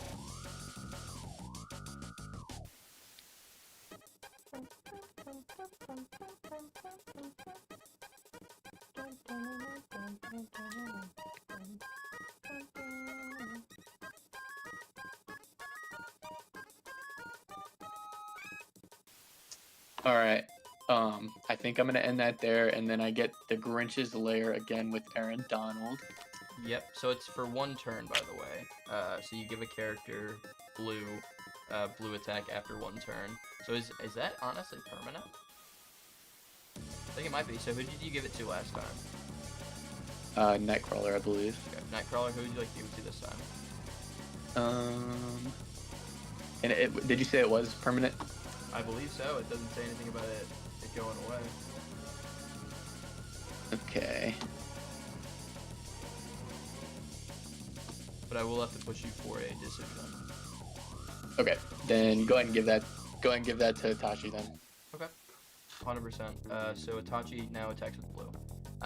As we're gonna go over to Mr. Jacob, as this and this are over onto yours, as you could put them anywhere you would like to. He secretly put it on Mr. Schneider last turn, as I'm going to put you onto the action clock. You are not at negative 50 seconds. I just got to reset. All right. Well, first thing, Mercy's gonna pick up the llama and just open it, or do I have to pick it up? So to you open it? cannot. You Can I just open it? received it this turn. Okay, that's fine. Yeah. Mercy's gonna pick that up. Stanley's gonna go down over here. Gonna pick up. Mercy's gonna go 1, 2, right here. Okay. How'd Sheldon you, is gonna here, use. Quick What's it got? question. How'd you get Mercy's staff from young Sheldon or Sheldon to whoever else had it? So Gus Ring had it. Gus literally just walked over here, picked it up, and then walked back. Okay, that makes sense. Yeah, that makes Is that sense. fine? Yeah, no, that's fine. I was just wondering. Okay, perfect. 100%. Sheldon used Bazinga to get an item. Young Sheldon. Oh, whoopsies. Did Nightcrawler just teleport into the middle of it? He can only be in the Oh my first one. gosh! For such an annoying character, he's pulling the best items in the entire game. As you're back on the action clock. Holy moly! In Perfect. two turns, pulled the Hero's Gem and then pulls Mercy's Staff, or the opposite way around, but absolutely insane. Great pulls from. Yeah, Sheldon so right there. Gus Ring's gonna go 1. Pick that up real quick. Yep. And go back to where he was. And then I believe Cerebro went off because that was 2 turns for Slushy. Yes, that was his second turn, I believe. So yeah, his entire So team that goes would take off. 15. And then I apologize for what's about to happen to Slushy. I just want to say that. But so Shulk is gonna use her ability on Itachi. Go 1, 2, and then she use it on more than one character. She has 3 charges. She has 2 left. She has 1 left after this. Yeah, so I'm gonna use it on Spyro. Go 1, 2, and then that is the end of my turn. I'm activating Death Star with Shulk because it's the end of the 3rd turn, and I'm doing it on that tile. Holy moly. Is this the 3rd turn? Yes, the 3rd turn. Holy moly. So that is, stop the music for a second. Absolutely insane. So we'll just go over this right now. Alex Bruns is 100% dead. Spyro is 100% dead. Justin Jefferson, oh my god, He's dead also. is also dead. Is Persona? Persona's not there. No, Persona's in basketball court. Okay, Persona's not in there, so no damage taken to him. But that is 95 damage done to him, so that is going to leave him at 515 health remaining, I believe. As that is Itachi? a massive play. Is that for Itachi? Yes, for Itachi. Itachi's at 5 health. Because it's 80 plus 80 plus 15. 25. 25. Oh, is it Yeah, 20? 25. It's 25 from Cerebro? Cerebro's 25. Holy moly, yeah, so he's at 5. You're right. Thank you for keeping me Again, honest. Slushy, I apologize. The silence speaks words. As his captain, I know exactly what that means. As that was an absolutely insane play. Absolutely crazy. As we're going to save that up. That's 3 characters dead. That right there. Shulk has no charges left. That is the end of your turn. As we're going to move right on to the next turn. Holy moly. Yeah, that's the next turn. Okay. As music turns back on. Crazy play from Mr. Dieter. My heart hurts right now. I'm fully impartial, but holy moly, seeing that done to the Slushy is heartbreaking. As we're gonna go right on to Mr. Schneider. Mr. Schneider, you're on the action clock. Absolutely insane play, using all 3 of his attacks to immediately do that. And I believe the Death Star kill get him 9 personas. Or 9 of those recharges, which is insane. Now he is looking like a very scary person on the board right now. Very, very terrifying. As Mr. Schneider, you're at 1 minute and 30 left on your first action clock. Holy moly. Using all 3 of them in a very, very insane way.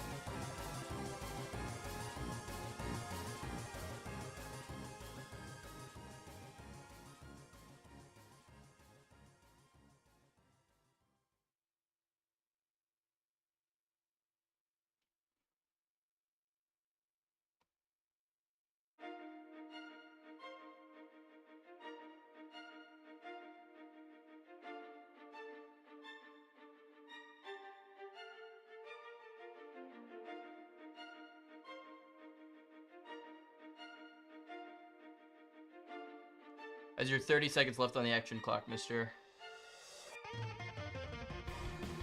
Absolutely insane plays that we're seeing right now. Very, very high skill game. Already seeing 3 of the person's top down or bottom down people being out is crazy. Absolutely crazy. We're gonna bomb Itachi with Donkey. Holy moly. Oh my gosh. And Itachi is out. That's Itachi out right there. That is insane. Oh my gosh. I don't think I have ever seen something like that. 4 of somebody's people fully out immediately. That is crazy. Sorry, I gotta do so much right now. I gotta flip over all the cards real quick. That is insane. Absolutely insane. I'm going to put all of these flipped over real quick. Save that up. Holy moly. You know, he thought he had somewhat of a chance from the Maxim Tomato, and somehow it's just Ian Schneider and Jacob Dieter just pry it away from him. Absolutely terrible. As Mr. Schneider, you're back onto the action clock.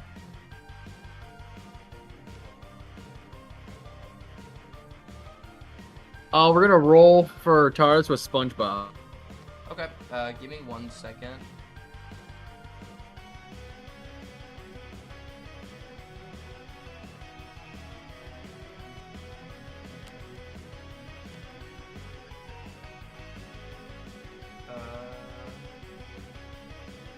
Yes, with SpongeBob, the roll for that is going to be a success. It is a 4. As you are back onto the action clock.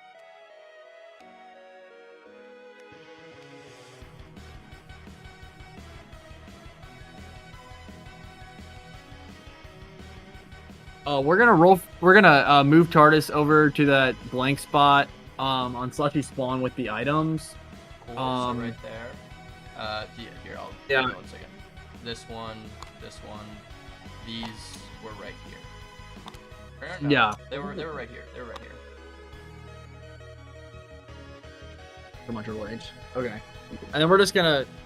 You have to announce that. Or... I don't know. I think we're good. Yeah. Yeah, go for it. Yeah, we're just gonna pick these up. 6 Triple seconds H. left on your action clock. Then we're just gonna roll for TARDIS again with your best roll. Yeah, Soldier 76. The roll for Soldier is going to be a 2, which is unsuccessful. I have to do what? Invincible. Would you like to roll with Invincible?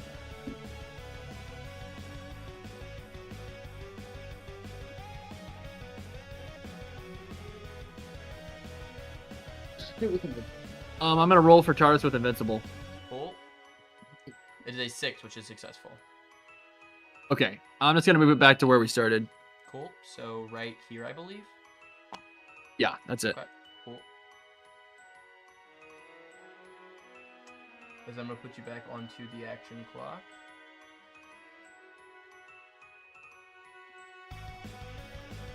Holy moly. We're gonna give the skeleton key to SpongeBob then too. Gotcha. That'll be it. Okay, that's the end of your turn. We're gonna go. Yeah. We're gonna go straight over to the. Holy moly. We're gonna roll for this team first as they get hit. So, Soldier 76, Invincible, Triple H, and SpongeBob. 15 damage to all of them. Let me track that real quick. So that leaves Triple H at 95. That leaves, I don't believe, Donkey is not in there, but Invincible is. So Invincible currently is at 85. 85. Mega? No, you don't have Mega Mind. You have Soldier. Soldier is at 55, and SpongeBob is at 35. Quite a big hit from Eye of Sauron right there. Don't think there's anyone on JJ's team to be hit.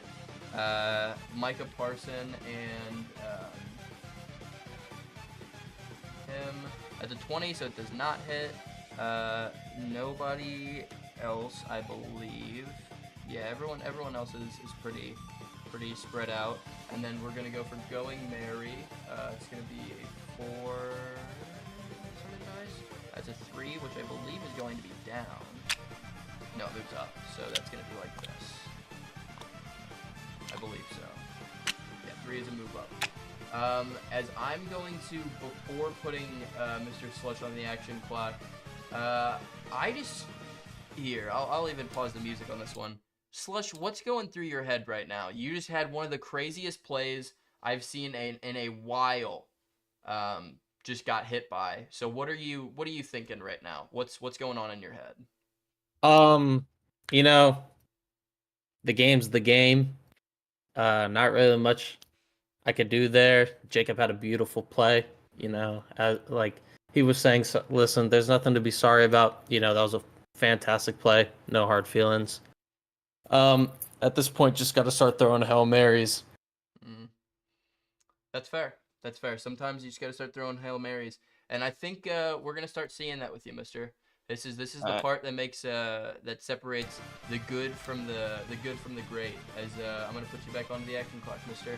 I have a question about Persona. Yep. I take someone over, right, on my team. Do I get their action this turn? You would, yeah. Alright, so Persona is gonna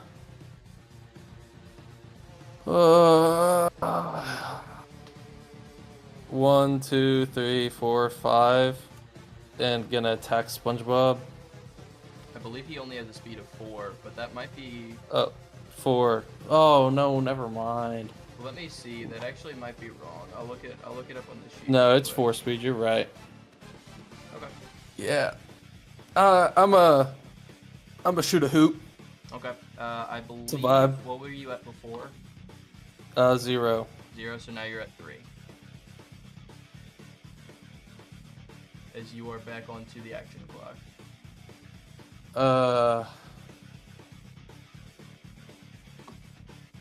I don't know.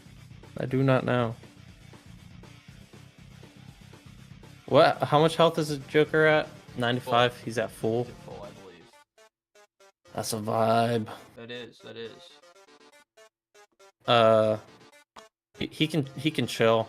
I think he likes basketball.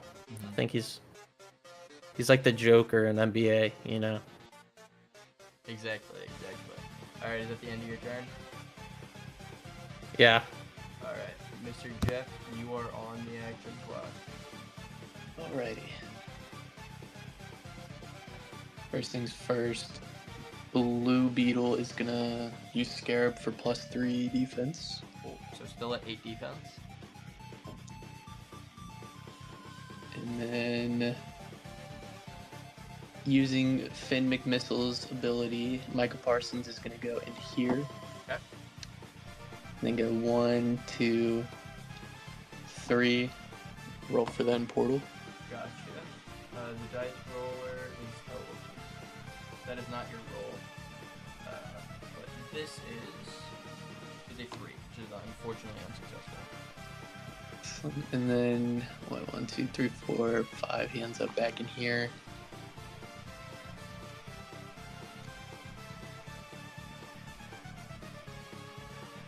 Back onto the action clock. Aaron Donald is gonna use the Chaos Gem, Okay.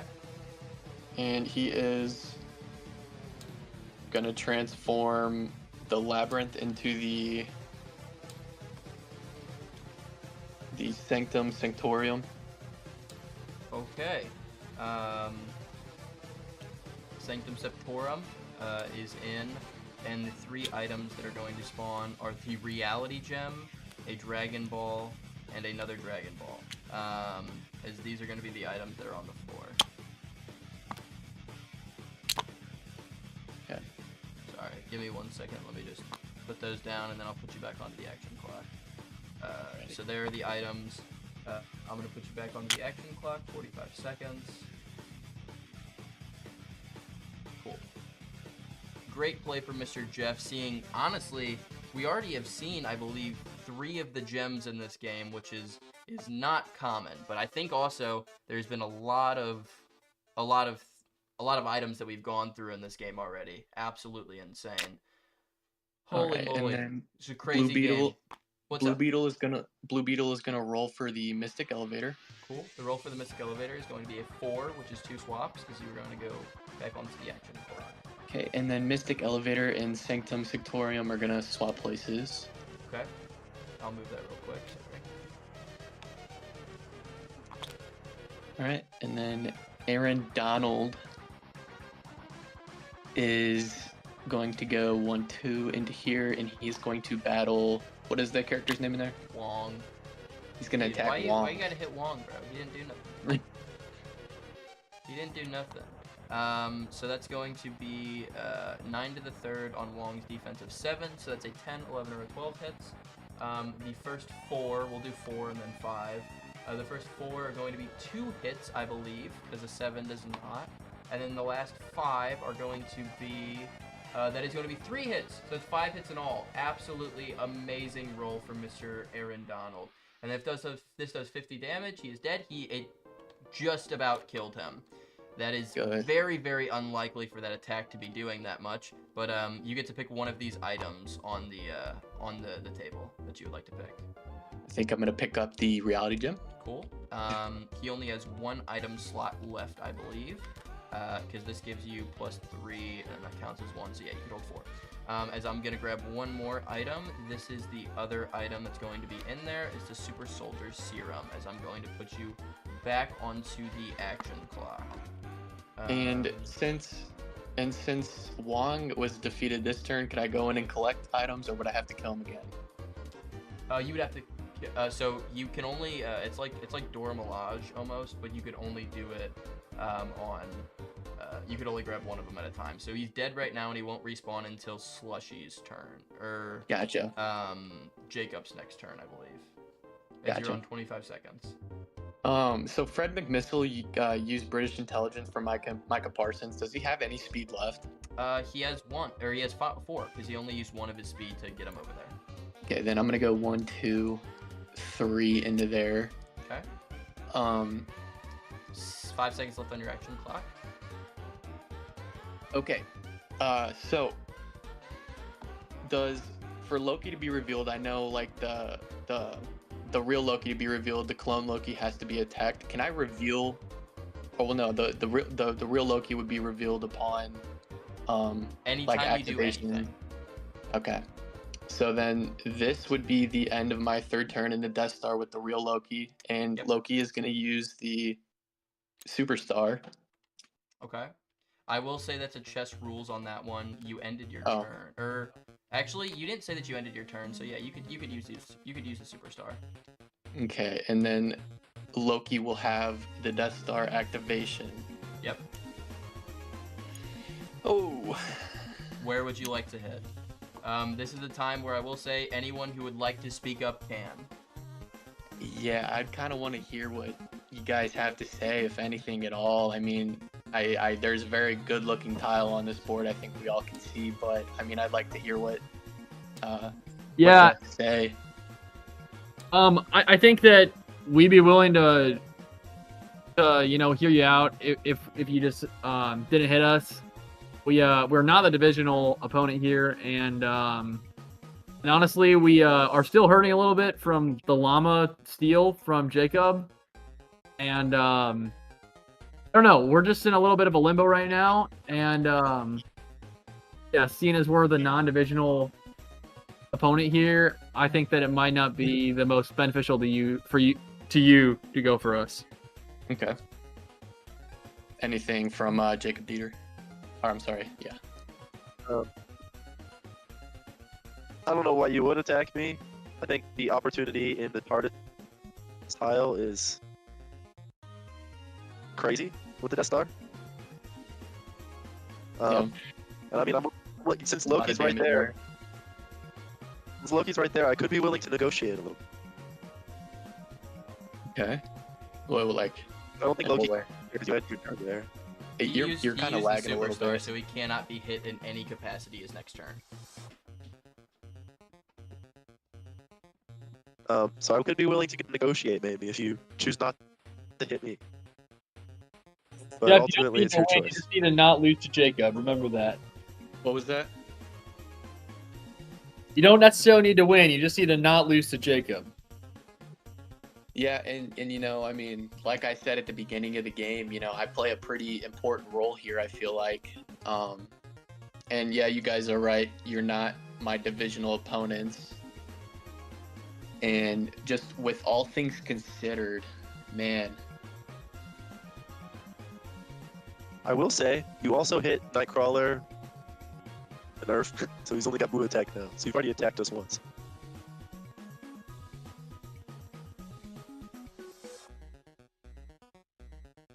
Jeff, I'm gonna push you for a decision unless there's anything else somebody wants to say. Slushy, you can speak up if you'd like to. Ian, you can speak up if you like to, but I'd only let you guys talk one more time. I would like to say, like, if you look at Jacob's position with Mercy and the items he has, like, he's just got a lot more firepower than we have right now. And I agree that you could take us out, but I really don't think that gives you much advantage, just considering the amount of firepower that you and Jacob have at the moment. I think that honestly, just damaging his guys would do you more help than killing some of our. Yeah. So with the Death Star, if say I were to Death Star Shulk, would that attack Loki too? I think Yes. Death Star is a tile that you can't even Death Star. It's like bombing the bomb. Or it's like hitting bomb tower, you can't hit inside of bomb tower. So I don't think you can Death Star. Okay. Just said that's not exactly correct. Then I guess you can Death Star then. So then would I do damage to myself You then? wouldn't do damage to yourself because you used the Superstar, but Just said that's That also doesn't not make true. sense. what? Yeah, I believe it also damages your own character if you set it off. Why would that damage his own character? I don't know. Mr. Well, Snyder? I also have the Superstar activated, so I can't be damaged, right? Yeah, Regardless. Gus, could you hop on the mic real quick? Because I'd like to... Hey man, sorry, there's a dog barking. It's a little hard to hear. All good. Why would that not damage, or why would that damage his person? So because it's tile wide attack and this person's in there. Yeah, he used the Superstar this turn. Oh well, it wouldn't hurt him if he has the Superstar. We're just saying regularly. Yeah, it would hurt whoever did it. It's not like it would hurt him King 90% of the time, but the one time that he's got the Superstar on there, I was making sure there wasn't some weird rule about the Superstar doesn't. No. hit The Superstar completely makes him safe. That's a good point. Cool. Yeah. So the Superstar makes him safe. You could hit inside of there if you would want to. That is what I want to do. Okay. So Shulk is off the board. As that is 80 damage. I will put that in real quick. Yes, so Shulk was at 80. It does 80 damage. So Shulk is currently at 0 health, not 9, 0. The keys are very close to each other.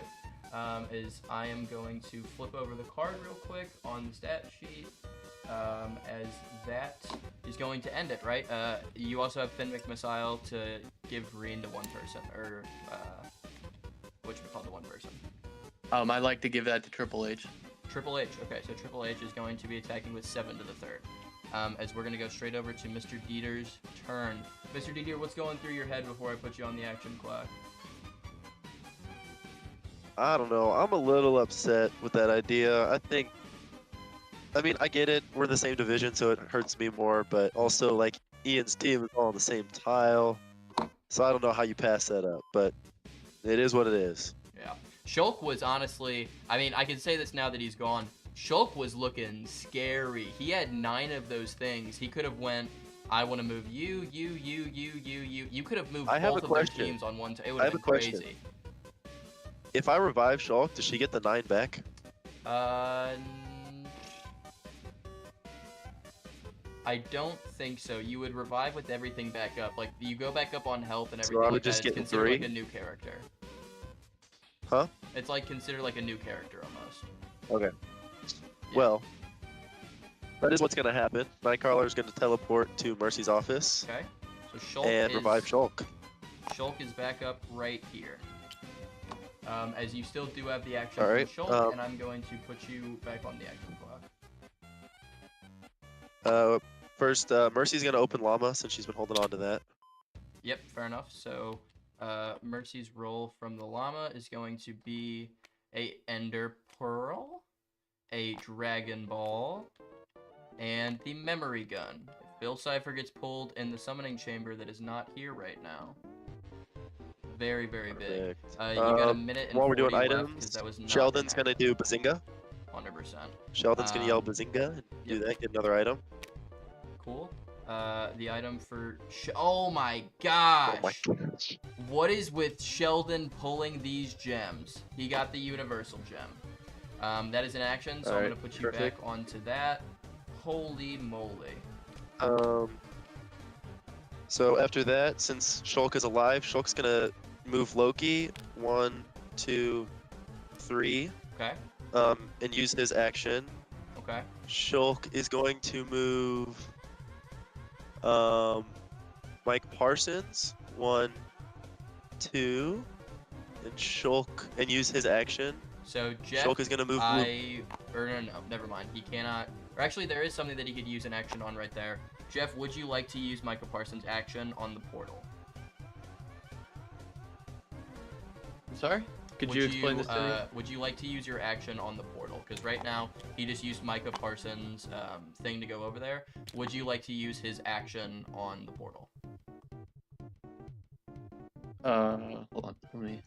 It's up to you. But Jacob, I'm going to put you back on the action clock in just 1 second after Jeff makes his decision. You can put a portal anywhere that you would like to. Shulk is gonna move Blue Beetle. Use her third charge to move Blue Beetle in there as well. What? Okay, cool. Also, I'm not going to use Micah's action on that. Okay, cool. So I think it was that, and then Blue Beetle right there. Yep, and then Shulk has 5 speed, so Shulk's gonna move 1, 2, 3, Okay. 4, 5.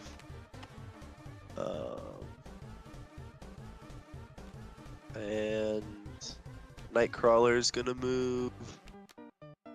1,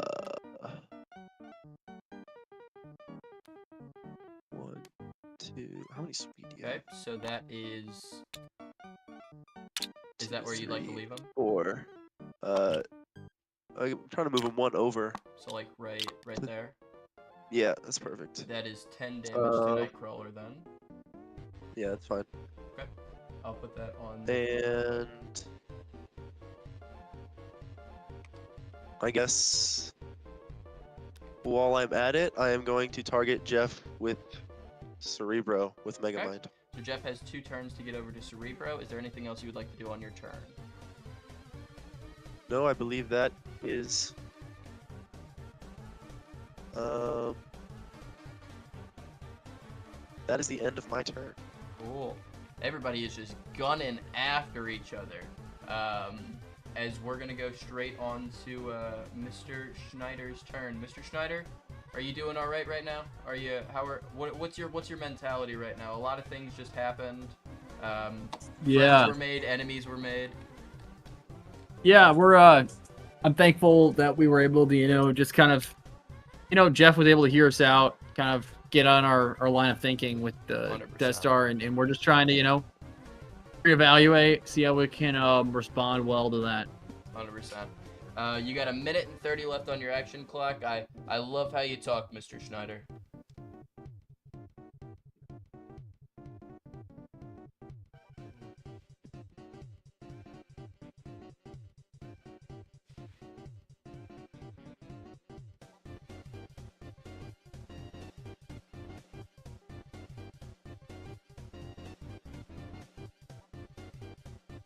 Never mind. I can't say that. 1 minute left on your action clock.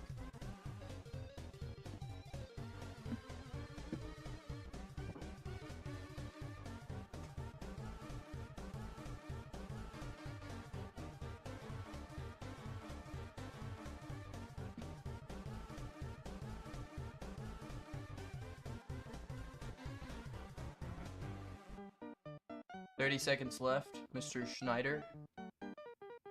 We're gonna use Triple H's ability and give ourselves advantage. Cool. Is there any team you'd like to give And disadvantage? we're also gonna give Jacob the disadvantage. Cool. So Jacob has disadvantage on his next turn. And then Donkey's gonna. Actually, wait. No, hold on with that.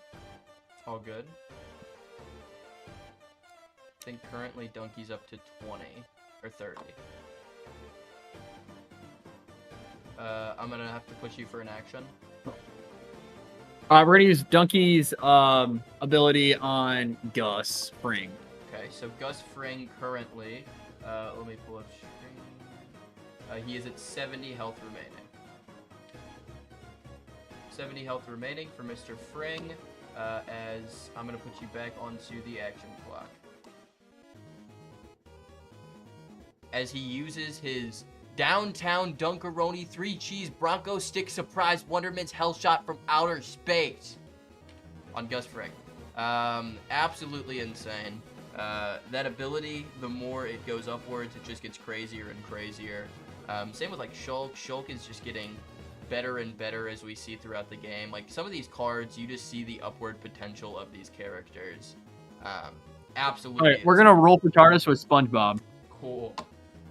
The roll with SpongeBob is going to be a 2 3s, which is fortunately is unsuccessful. Now let me check fully how that works, because SpongeBob has advantage, and then he also gets advantage. I think he would have one more, because AAA specifically states that he gets an extra dice tier, or an extra one added. So I'm gonna roll one more, because he would technically have 3. As that one is a 1. So unfortunately, all of them were unsuccessful though. As I'm gonna put you back onto the action clock. We're gonna roll for TARDIS with Soldier 76 then. Cool. Soldier 76 rolls are going to be a 6 and a 6. So it is successful 2 times. You only get to use it once though. As you are back onto the action clock, Mr. Schneider. Great play so far from Mr. Schneider. I don't think there's been a singular game that I haven't DM'd the Schneiders. What's up? Let's swap the Death Star with TARDIS. Cool. And then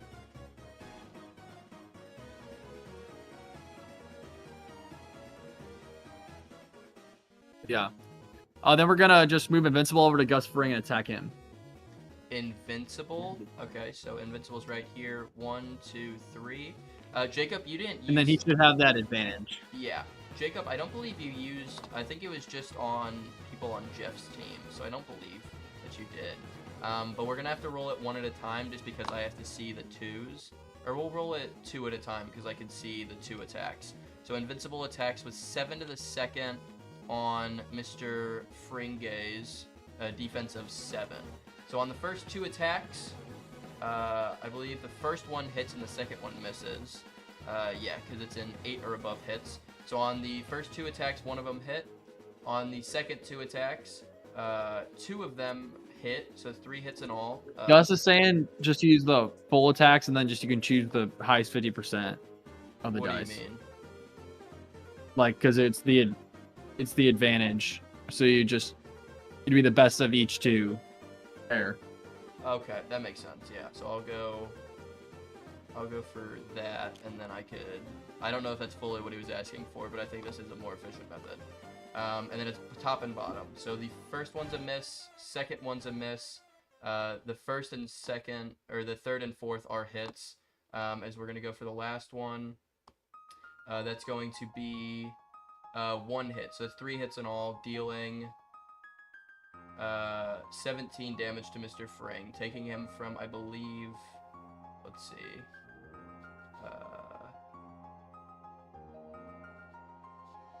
17, taking him from 70 to 53. So I'm going to put you back onto the action clock. Invincible is now up to 10 to the third as well, or 10 to the second as well.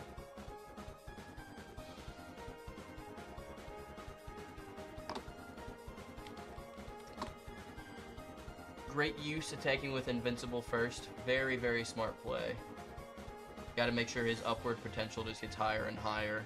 Make him better for the end game.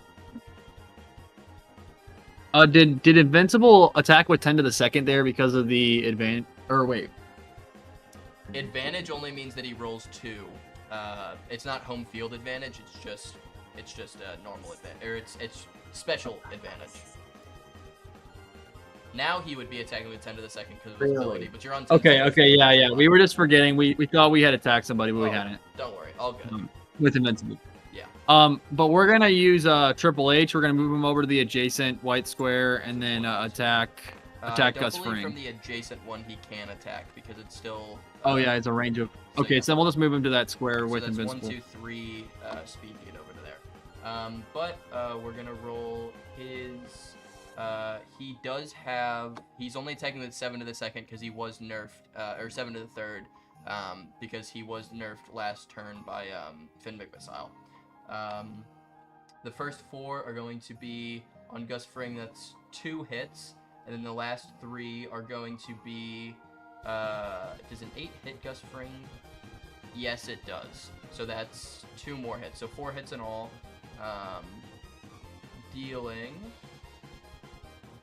That is going to be 41 damage. I don't believe that fully takes him out, but that might. I kind of forgot how much health he has. 41 would leave him at 11 health remaining.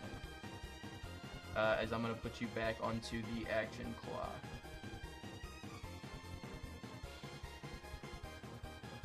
That nerf from Jeff just saved him, because those extra 2 attacks so very much so could have killed, especially with that advantage. You got to think that Jeff's biting himself in the that he's just knocking himself in the head right now because he wanted Jacob out. Absolutely insane.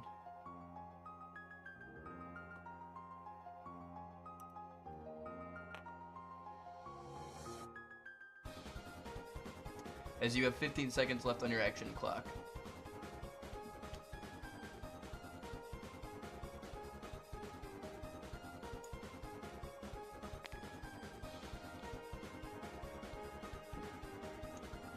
Some crazy turns going down with the slushy blitz to getting revealed from the Death Star and getting Shulk out to Shulk reviving, and now this play. These are some crazy plays. As I'm gonna have to push you for an action, Mr. Schneider. I mean, we need to text. Okay, that's it, and then we'll just get that item for Donkey for being in the.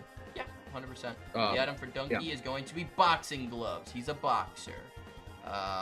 As I'm going to go on to the DM turn. Nobody in there. The Going Mary is going to go. Where's it going, Mary? It's going to be a 2, which is going to be moves right. So this is going to go here. Because it's from this perspective. And then we're going to see all the people for definitely not JJ's team. 3 people in there, so we'll see that real quick. Right quick. It's a 16, so it does not. No one else over there. Invincible and Triple H, no. Sheldon, Gus Fring, Megamind, no, those are all spread out. And then there's 2 people, 2 sets of 2 on Ian's team. Will go Invincible and Triple H first, and that roll is going to be a 1. So Invincible and Triple H are going to take 15 damage, and then Soldier 76 and SpongeBob are going to be a 16, which is safe. So that takes. Let me pull that up.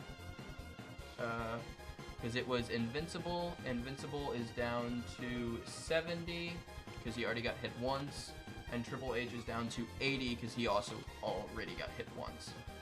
As that, I believe, is going to be the end of the DM turn. Going Mary, Eye of Sauron, no one in End Portal. Yes, we're all good. As we're going to go back onto the action clock for Mr. Slushy. Mr. Slushy, you are on the action clock. Hello. I've been watching Joker's form this past couple 20 minutes, and I think he's perfected it. So he's gonna shoot another 3. 100%. And that thing was cashed. So currently you're up to 1 point with 2 more items, as you could put those wherever you would like to. As I'm gonna put you back onto the action clock.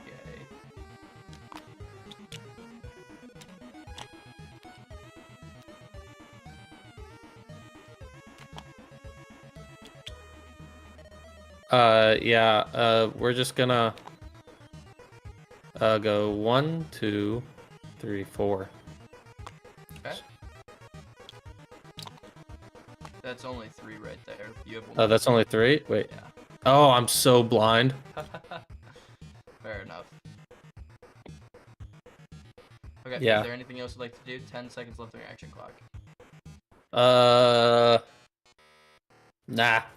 Cool. All Gideon, right, you're doing a good job. Thank you, Mr. Slushy. I appreciate it. As we're going to go back on to Mr. Jeff. Mr. Jeff, Alrighty. Actually, 1 second. Uno momento, por favor, senor. This is still all good. We'll go CC.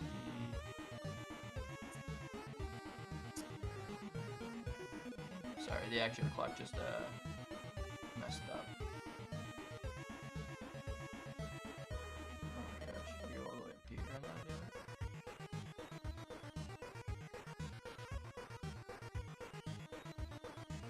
I don't even know.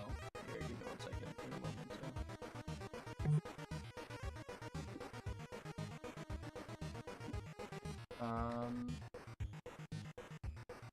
You just roll it over here. Oh, is double clicking on Z, is that just, oh, that's changing perspectives, okay.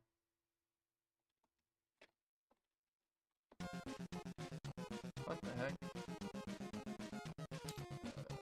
That is not the right one.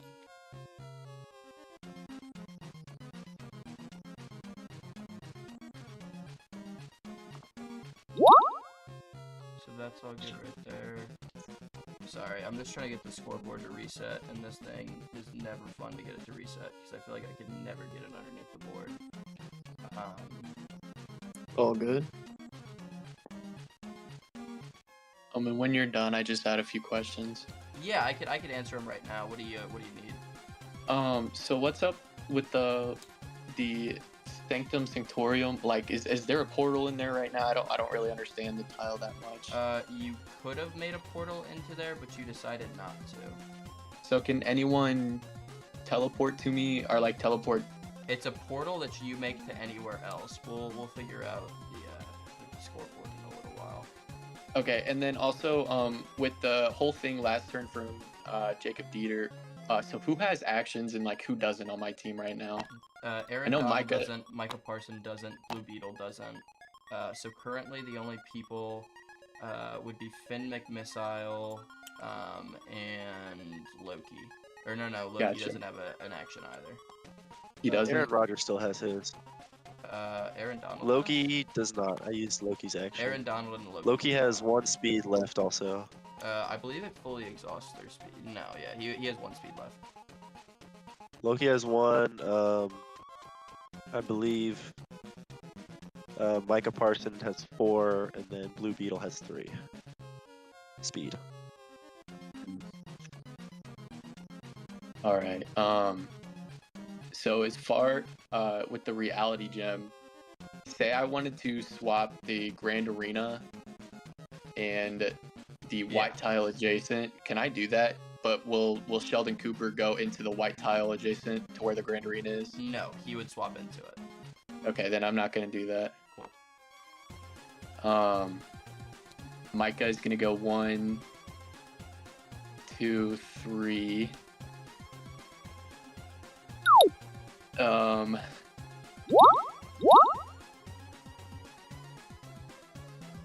Gosh, I need some actions, but I don't have any.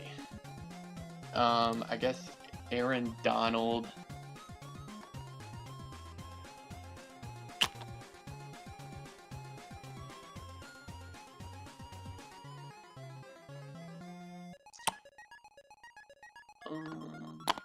How much time do I have left? I can't see the screen. Yeah, I'm trying to fix the screen right now. It'll be up in like 1 second. Okay. Does Aaron Donald have speed? I can't remember what you guys said. Yes, he does. Okay, sorry. I got the scoreboard working. Sorry that took so long. It's just sometimes the scoreboard is a little bit difficult. But yeah, I'm putting you on the action clock now. None of that was on your action clock. I apologize. Okay. Aaron Donald is gonna go 1. Ooh. So we were on turn 5, I believe. Why does my freeze thing keep going under? Sometimes it just, if you ever move the card, it'll pop underneath. Okay. Aaron Donald is gonna use his action on Sanctum Sectorium. Okay, for the portal or to his. For the portal, and it's gonna teleport to, and I can just spawn in like a tile, right? Like you have to access that tile through the portal. Yeah. I'm gonna spawn in Vault 76. Okay, so that's off the board, by the way. You get that? Oh wait. So it spawns right here, but there's a portal to it. That's Ooh, how that might that have board been- works. I don't know if I did the right thing there. I don't know about that, but I think Blue Okay. Beetle still has a speed. Where did the other guy go? Michael Parsons. Does he have speed left? I think he has 2 speed left, or one or 2 speed left, but he's gonna stay there anyways. Okay, cool. Blue Beetle is gonna go 1, 2 into the Mystic Elevator. I know he doesn't have an action. He's gonna use Scarab to give himself an extra 3 defense. Cool. 8 defense. 35 seconds left on your action clock.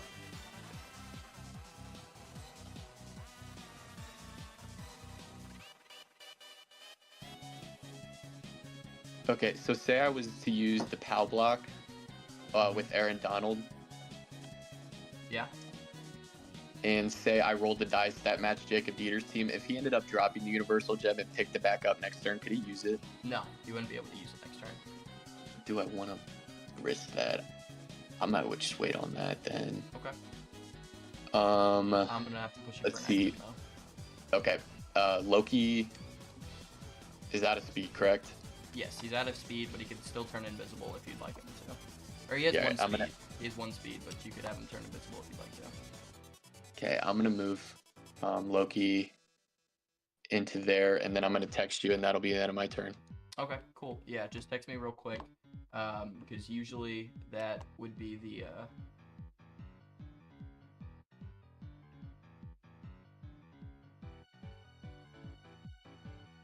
I believe he doesn't have enough speed to get there, Mr. Jeff. He only has 1 speed from right here, so you could go here, here, here, or here. Okay. Then I guess just count that round as if I didn't say anything. Okay, cool. As I'm going to go on to Mr. Dieter, as you were on the action clock. Alright, Sheldon's gonna use Bazinga again, I Ew. guess. Wait. There's something that you have to Bazinga! say. Bazinga! Oh my gosh, the diamond sword. As I'm just gonna drop that right here where he is, because he can only hold 2 items, but you swap that out with whatever you'd like to. Absolutely. All right. insane.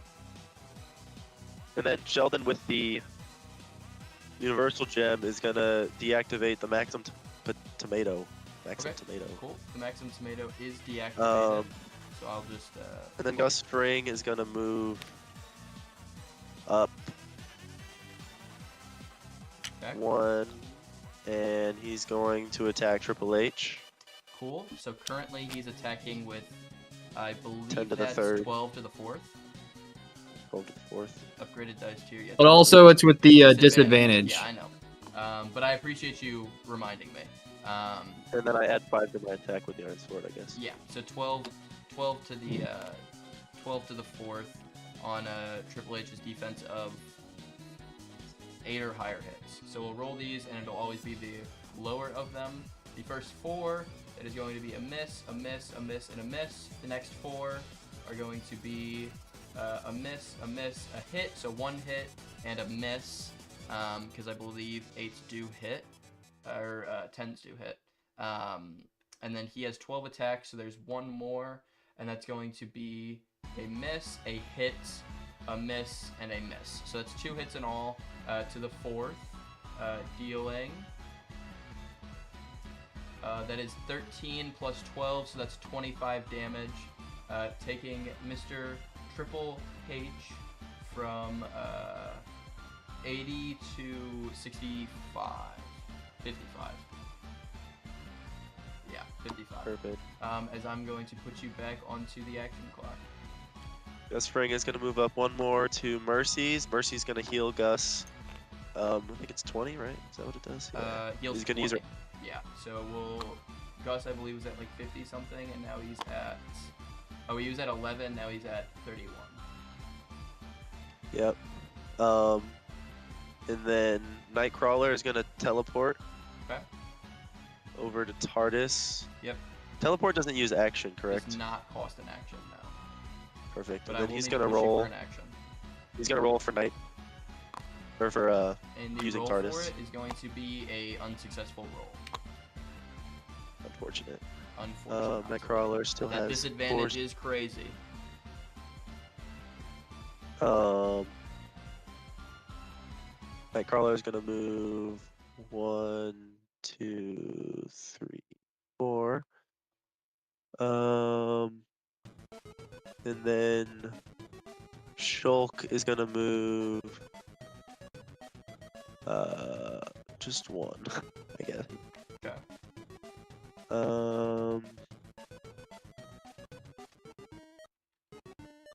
I believe that is my turn. Okay. As we're gonna go on to Mr. Schnei. Mr. Schnei, what would you like to do? Putting you on the action clock. Crazy couple turns that we've seen. We've seen a team get obliterated. I'm sorry that I keep reiterating. It's just these are some absolutely insane plays that we've seen, you know. And I'm glad I'm getting the best seat in them. I'm getting to DM these amazing players. But yeah, just a very high skilled game so far. Absolutely insane, and I can't wait to see what happens next.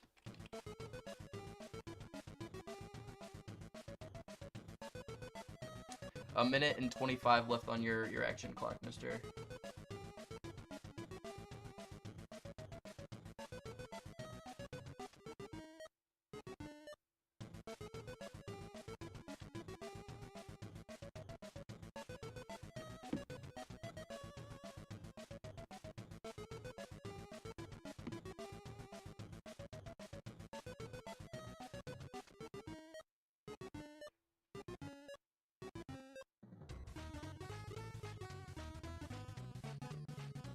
$51 seconds left.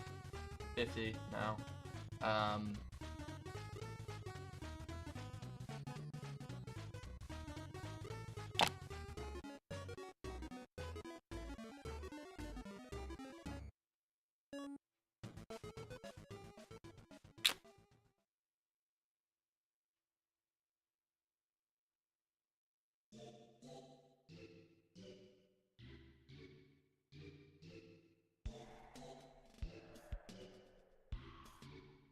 Where's Oh, we're gonna give advantage to ourselves, and we're gonna give disadvantage to Jeff. To Jeff. Okay. As you have 3 seconds left before you need to give me your first action. All right, we're gonna donkey Aaron Donald. Donkey Aaron Donald. Okay, so Donkey's currently at 40, I believe. Correct?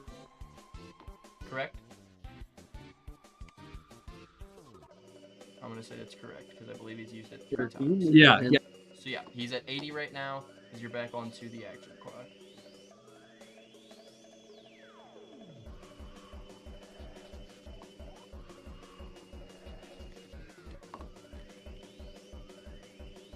The upward potential of Donkey just gets higher and higher. With his downtown Dunkaroni 3 cheese Bronco stick surprise Wonder Miss hell shot from outer space onto Aaron Donald. Absolutely insane.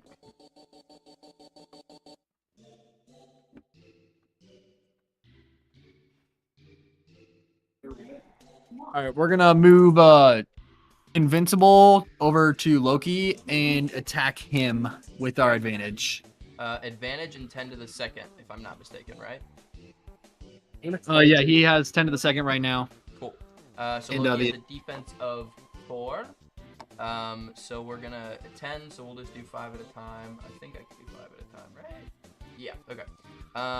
So the first one, a 7 or above, that's 1 hit, 2 hits, 4 hits, and then on the last one, it's going to be 1 hit, 1 hit, 1 hit, and a miss. So that's 7 hits in all. I believe it's to the second still. Yes. Dealing is going to be 47 damage. Pretty sizable hit. That advantage does wonders. 47 takes him down to 33. Yes, 33 health remaining on him. As you are now up to 15 to the second, I believe. As I'm going to put you back onto the action clock. Clock A. Is that? Wait. Can we confirm if that's the real Loki? Yes. Currently, that was the real Loki. He didn't. Okay, say what that okay. was. Yeah.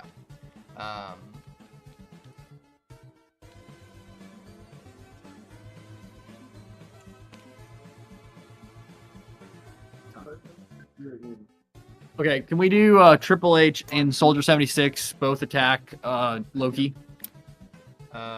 Triple H is right here. It would be 1, 2, 3. Correct? Yeah. Okay. Yeah. So that's a -1 to defense plus the advantage. I'm just gonna roll Triple H first, with the -1 to defense, meaning that on Loki that is going to be a 6 does hit. So we'll go the first 4 of his 7. That's going to be a miss. So 1 hit. So 2 hits on the first one. And that is going to be on the last 3. That is going to be 2 more hits. So 5 hits in all. On the 5, dealing should kill him. 57. Yeah, Loki is McDeaded. Loki is dead.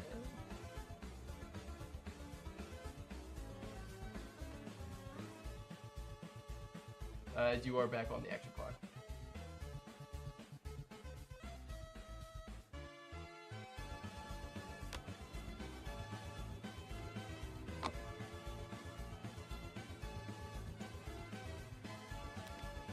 Um,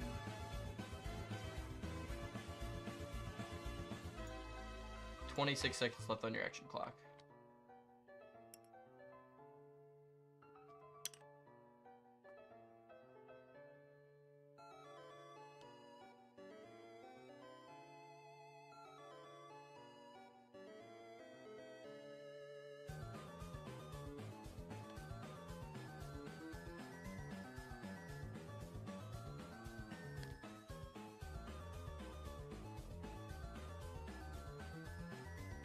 I'm gonna need an action from you, Mr. Schneider. We're not gonna do any more actions. That's it. Okay, cool. As before the DM turn, or before Slushy's turn, we're gonna go to the DM turn with the going Mary. Where's she going? Mary. She moves right, so it's gonna be here to here. As she is just going on that right path. As nobody in there, we're gonna roll for Eye of Sauron. Currently, they see nobody on Jeff's team, I don't believe. Nope, nobody on Jeff's team. Mega Parson, no. One person on his, and no people on his. Okay, so the roll for that's gonna be a 9, which since there's only 2 people is safe. As we're gonna go straight on to Mr. Sladushy's turn. Mr. Sladushy, you're up. Oh, where's my mouse? Hello. Hello. All right, we're gonna go. So I have a question. Yeah. Say I'm inside a basketball and I make a portal. Is it where I am, or is it in the middle? What do you mean? Like if I come here and I make a portal, right? Is it here or is it there? Oh, it's wherever you are. Okay. All right. So 1, 2, 3, 4. Okay. All right. I am going to make a portal into the hyperbolic time chamber. Okay. So like right there. Yeah. So that gives me 2 more actions, correct? If you end your turn. Okay. So that's how that works. Yes. So as soon as you end your turn, if you stand on that portal and you're in this portal as well, yes you would. Okay. Yeah. That's a vibe. Can I I'm going to do this for now. Okay.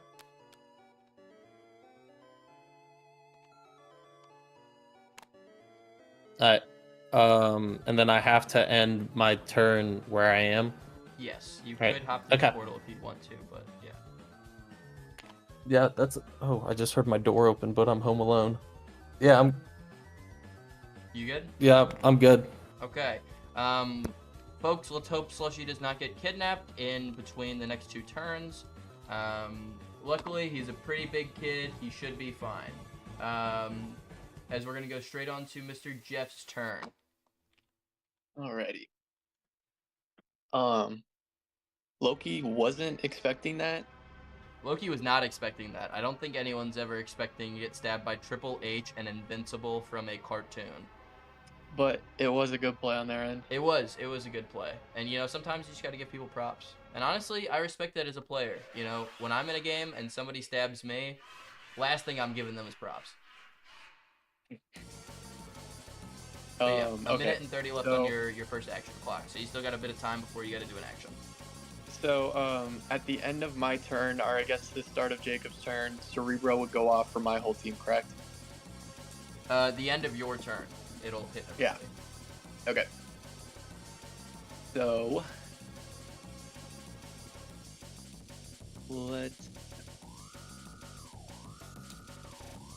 Aaron Donald is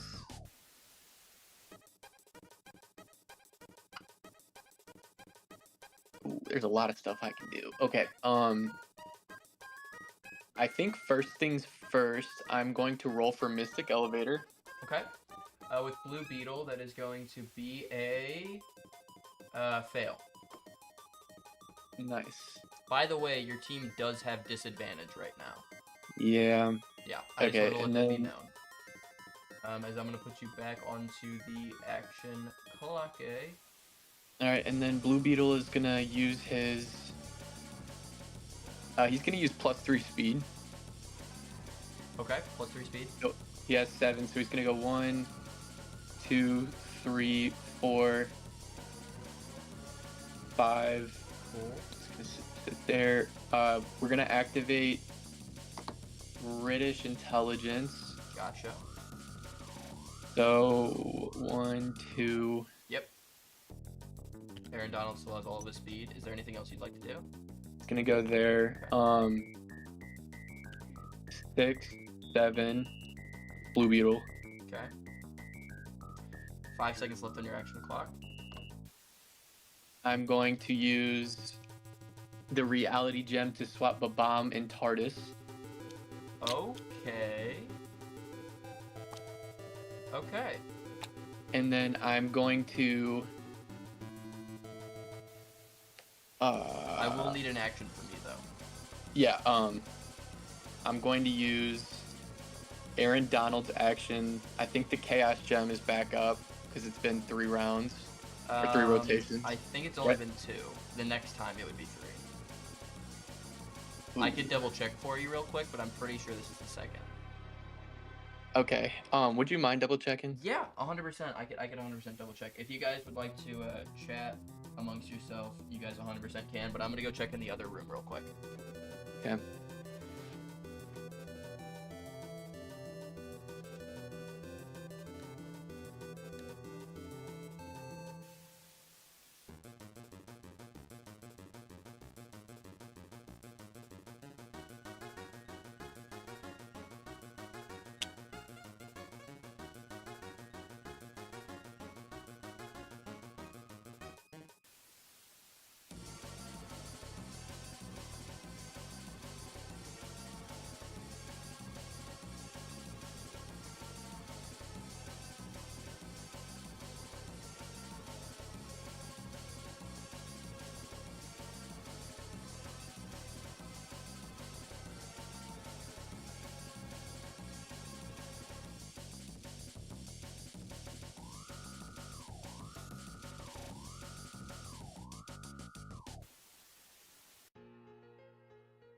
So, bad news bears, Mr. Jeff.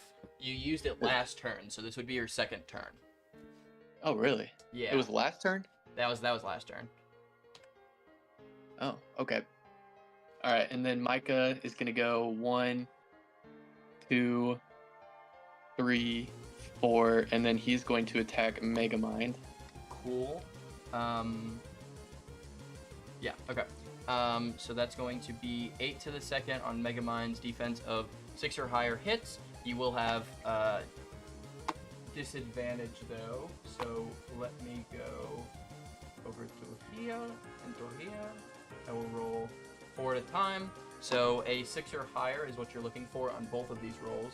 The first one is all misses. Oh my Lanza, that was just terribly scattered. And then the second one is going to be 1 hit. Oh my gosh. Absolutely terrible. That advantage and disadvantage. 6 damage to Megamind. As I'm going to put you back onto the action clock. Okay, and then did I use?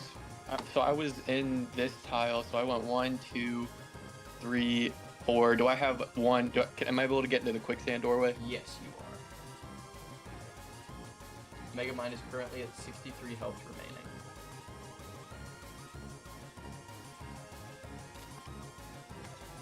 Okay, I'm gonna leave Micah there. Aaron Donald is gonna go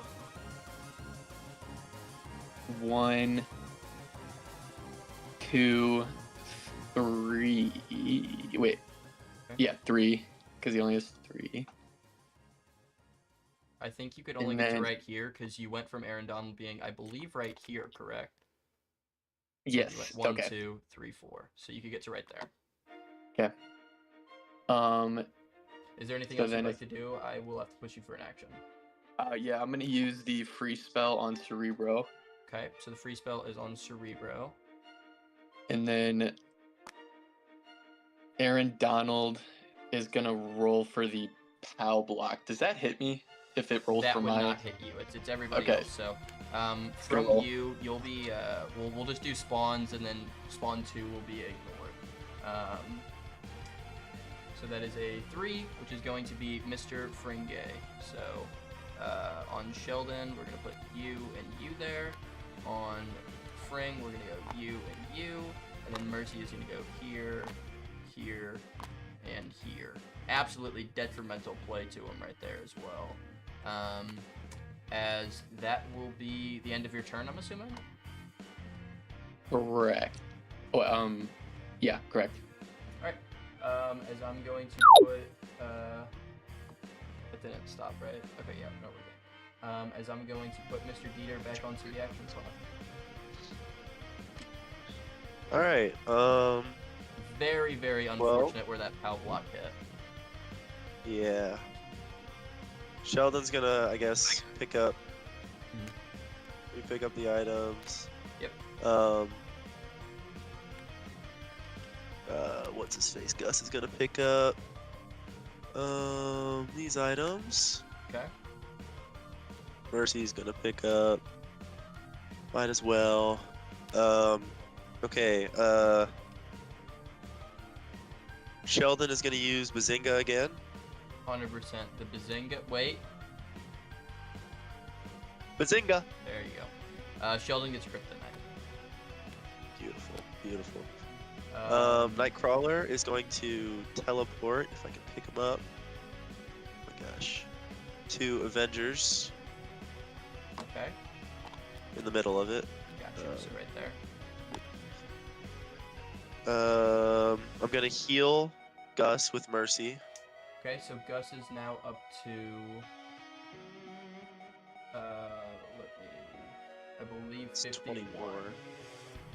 Or is it 20 25 more or health is to it him. 20? 20. Okay, So he's yeah, been so he's at 50. healed 40 since he was attacked. Yes. He was at 11 Perfect. and then he whoopsies. And then Sheldon Cooper is gonna move over. I can't pick him up. Oh my gosh. One space.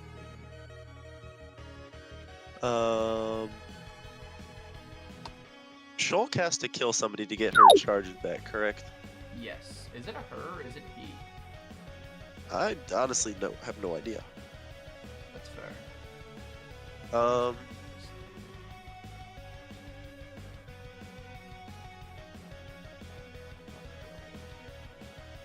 I believe for now that is going to wait. Megamind can't like leave Cerebro and then come back, can he? He has to stay in there the whole time while targeting, Yeah. right? you Yeah, would that's what I have thought. to- You would have to stay there the whole time. Okay, so Okay. yeah, that is going to be the end of my turn. Cool. Alright. Mr. Schnei, you're back up on the action clock. 2 minutes starting now. Very, very interesting plays so far. Very much so. And I love how I always say it on Ian Schneider's turn as well. It's always when I get to Ian. Yeah, Mr. Schneider, one of the most effective people that I've seen in using his time efficiently. Always using those first 2 minutes, and I can't stress on people enough. Use those first 2 minutes. Use those first 2 minutes, and Schneider does that. Schneider does that. Interesting plays to see what we're gonna see, because last time Ian kind of went after Jeff, and then he went after Jacob, and then Jeff, and the turn before that he went after Slushy. It's just like it's seeing that Ian Schneider is being very dominant on this board. Diplomacy, baby. Let's go. Hey Gideon, we're gonna use the. Oh wait, hold on.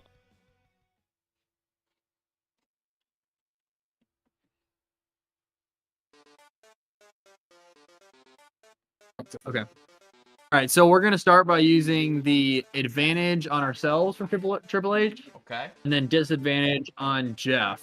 cool. And then we're gonna use the tomato, Gotcha. and we are going to bring Triple H back to full health. Okay, so Triple H just healed.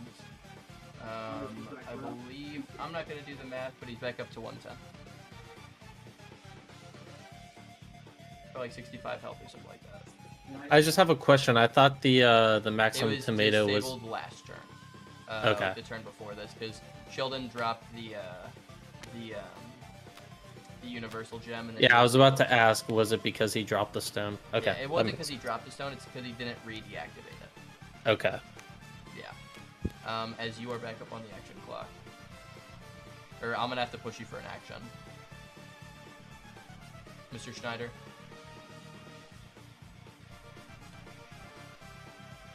Mr. Schneider. Sorry, what was that? I'm gonna have to push you for an action. Neither of those were actions. Okay. Yeah, we're gonna move Invincible over. Hold on. Let me move him. Just gonna move him right next to that portal. And then can we attack through that portal so they join on it? Did you go 1, 2, 3, 4? Okay. We get 1, 2, 3, 4. Okay. Can we attack through that portal? Yes, you can. Do you want to? Mr. Schneider, would you like to attack through the portal? Yeah, that's what. Yeah, I think it was just disconnected for a second. Yeah. Oh, all good, all good. So that is going to be 15 to the second on Joker's defense of 8 or higher hits. The first 5 are going to be a miss, 1 hit, 2 hits, 3 hits. The next 5 are going to be 7's miss, right? I always forget. Yeah.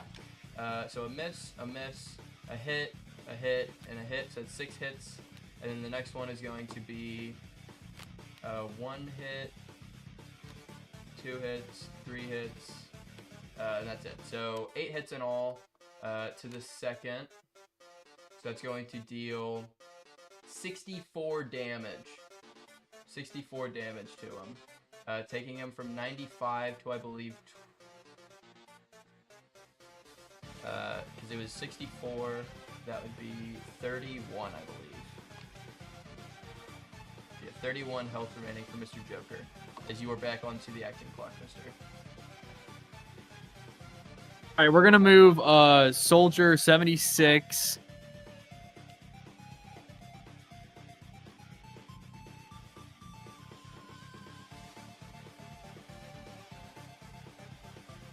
Because I believe he was right here, right? For some reason, I'm not able to move. Oh, you're muted. Yeah, you moved No, just off the board here. He was right here, correct? Okay, it was like lagging or something. I don't know. Yeah, no, was he right here? Oh yeah, he was there. We're just gonna move him to the hyperbolic time chamber, You. and then also if you would- move if you Triple would H. like to move him over there, you can. Okay. Because he wouldn't be able. He wouldn't be able. Oh yeah, he's gonna use. Yeah, never mind. He's not gonna move to hyperbolic time chamber. He's just gonna move to the workshop. Okay. Yeah, and then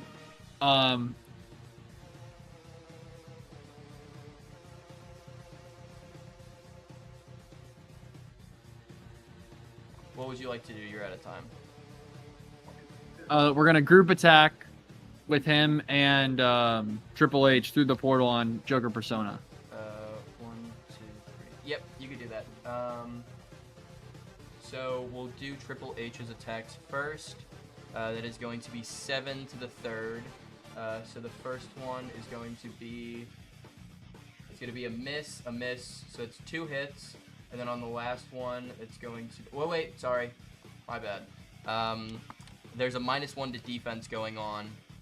So would you like me, Ian, I'll ask you right now, would you like me to re-roll, or would you like me to go back into there and see what those last rolls were and see if they would go on top of it? Mr. Schneider? Sorry, what was that? There was a -1 to defense. I rolled the first 4, and 2 of them were misses. I didn't account for that before I got rid of them. Would you like me to go back in the tape or re-roll them?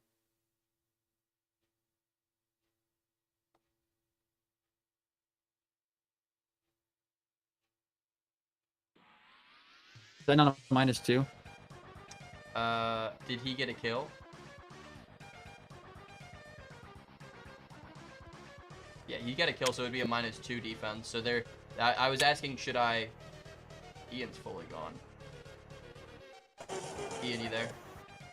Sorry, I think I'm having connection issues. But what we're.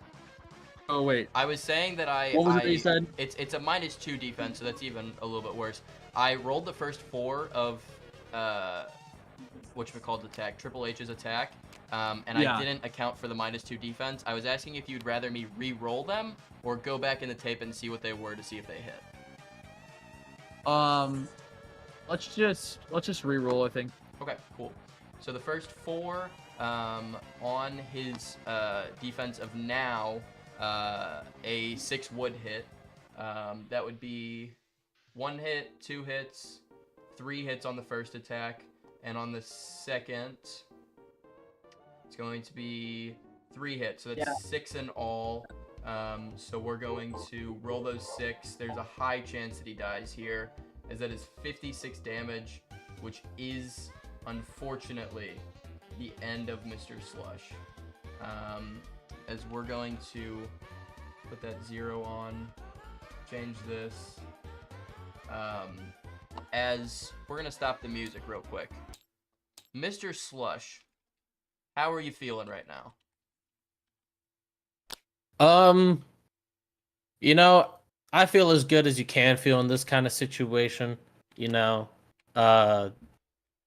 once again, Jacob just had a great play. You know, pretty much took me out of the game. I tried to play my cards as well as I could towards the end. You know, like I said, I was taking Hail Marys. I knew there was a chance that the portal was gonna bite me. Yeah. But you know, in this kind of situation, had to take those chances. Just try to play my cards right. Didn't work out in my favor, but you know, fair. the game's You the know, game. Sometimes crazy plays just happen, and I think, you know, your last game being a win, you were on the right side of those crazy plays happening, and sometimes you're just on the wrong side of them. But what are you thinking this game does for the Salamanders? What are you thinking this kind of does for the locker room or anything like that? 'Cause you are one of the top 2 players. Like, Yeah, what so do you what this think? game does is I will be coming back for a 3rd game in the regular season. I will be winning that game to finish the season 2-1. You know, 100%. because you know a loss like a detrimental loss like this, you know, got to make it up, got to make up for it. You know, and that's just the I hold myself accountable on that kind of stuff. 100%. And this is honestly something that I've been wanting to do for a while. As you're leaving this game, you've seen all of these 3 players make amazing plays. Who do you think's going to win this game? So as far as winning goes, I feel like it's kind of hard. I feel like there's a lot going on right now. Mm-hmm. As far as who I think is looking the best for the end game, I think I have to go Dragons. Mm. You know, I feel like they're looking solid for the end game. That's fair. But yeah, it's a pleasure. Is there anything you would like to say before you're out? No, Sally's on top forever and always. GG's y'all. Y'all take care. 100%. All right. Take care, Slushy. As we're gonna start up the music, don't talk to my player like. No, I'm kidding.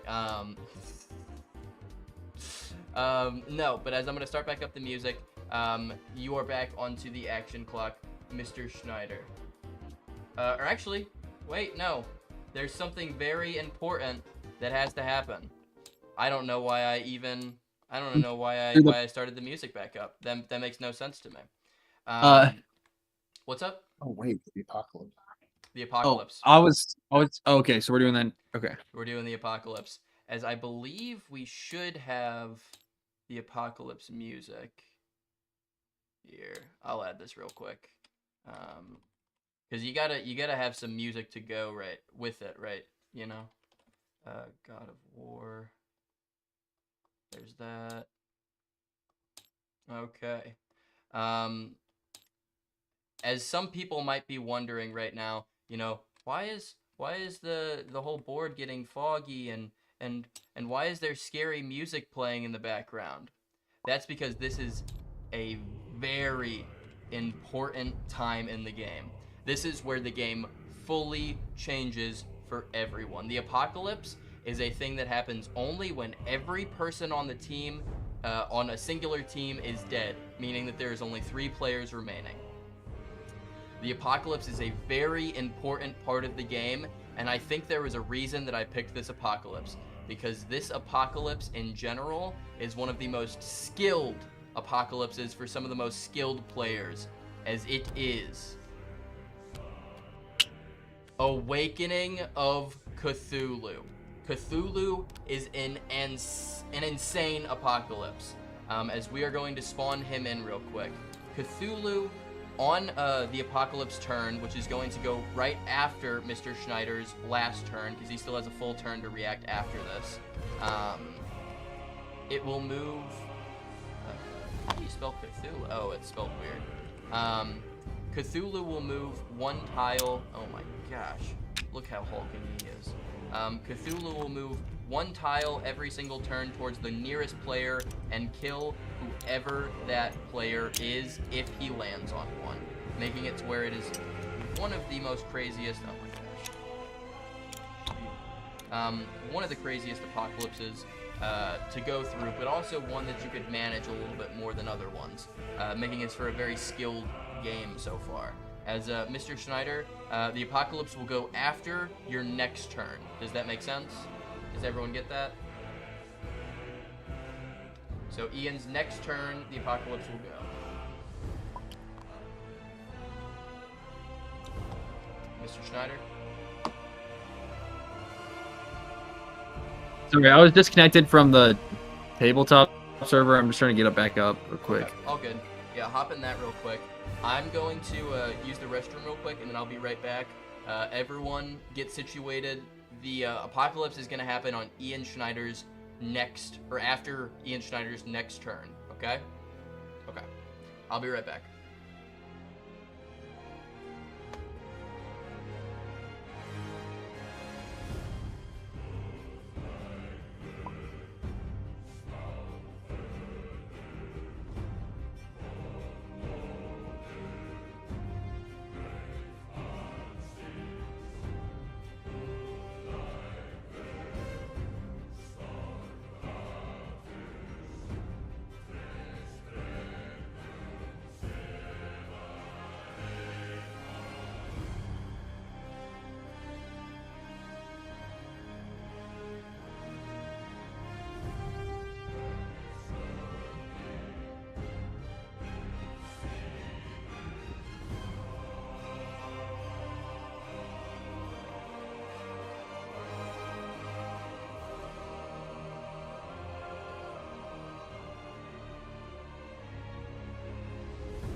All right, Mr. Schneider, are you ready to be back up on the action clock? As I would also like to say, are we good to move to 45-second action clocks after this? Yeah, that's Good fine. for that? Okay. That's fine. Also, I don't know if you'd be cool with turning off the smoke, but no, I think it might be 100%. I a get lot that for my sometimes. laptop right now. Especially for the beginning. Sometimes you gotta have the Yeah, ambiance. But yeah, For no, sure, If it's lagging your computer out, I get you. But I also asked, are we good to move to 45-second action clocks after this? Yeah. Cool, 100%. As you are on the action clock, Mr. Schneider. Yeah.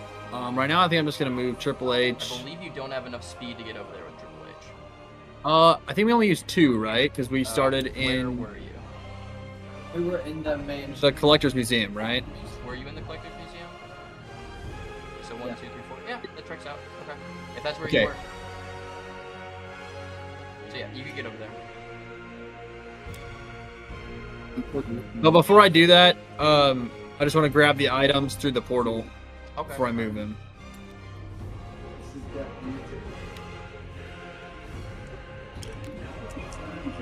Yeah, I don't want to be that guy, but does chess rules apply there?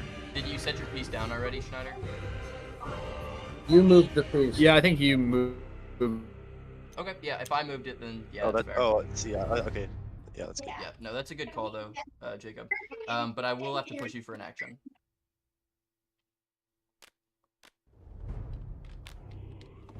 Mr. Schneider, I'm going to have to push you for an action or your turn. I'm just gonna move Soldier 76 over into the casino as well, Okay, and I think that'll be my turn then. okay, cool. As Jeff, you are going to be on the action clock. Question: is being in Vault 76 immune to Cerebro damage? Cerebro, I believe, specifically does...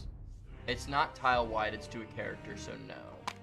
To a singular character, or It's to your entire team, but it is damage to a character instead of damage to a tile, so I don't believe so.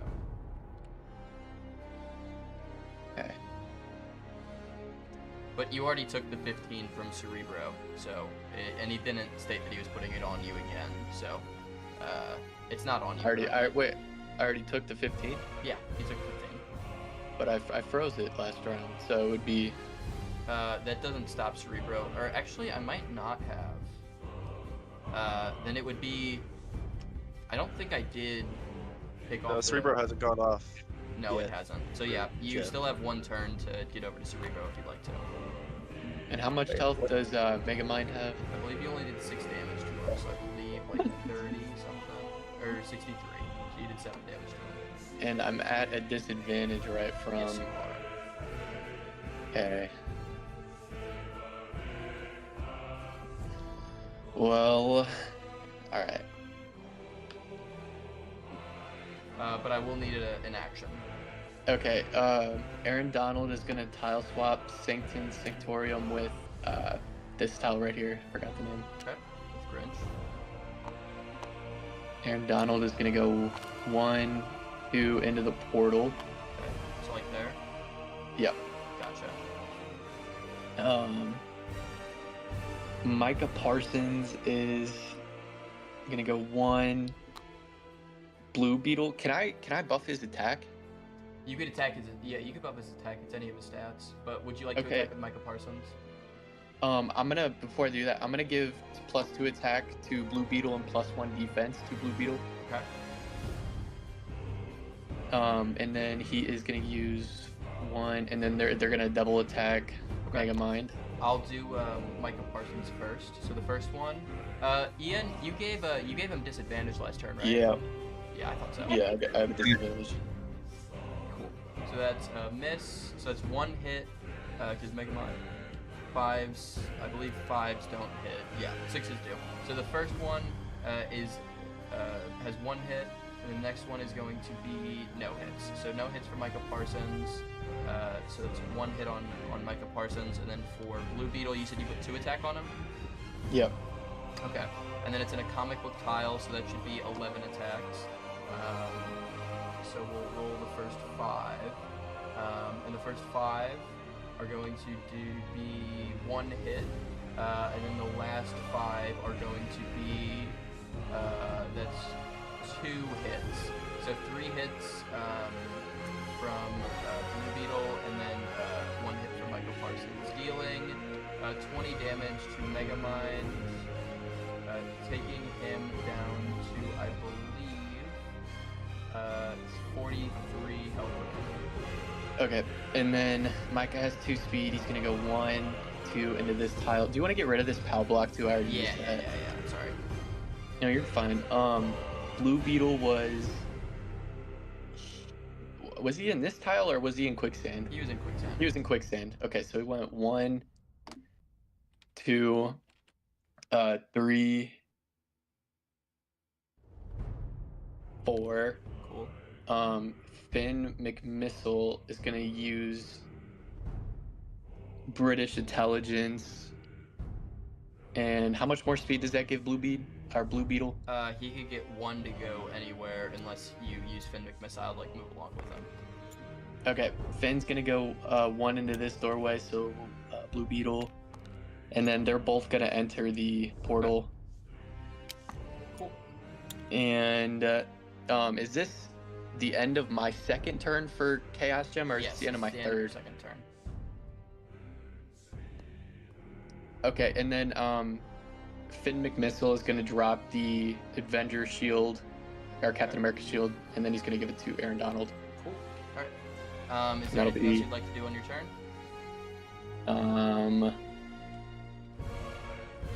I'm gonna activate high motor, Michael Okay. Parsons.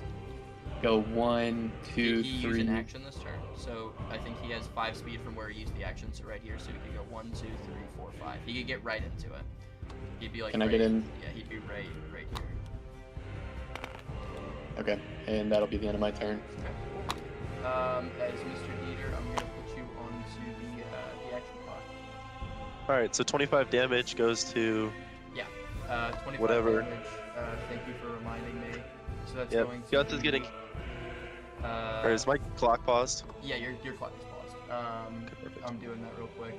So that's 25, 55.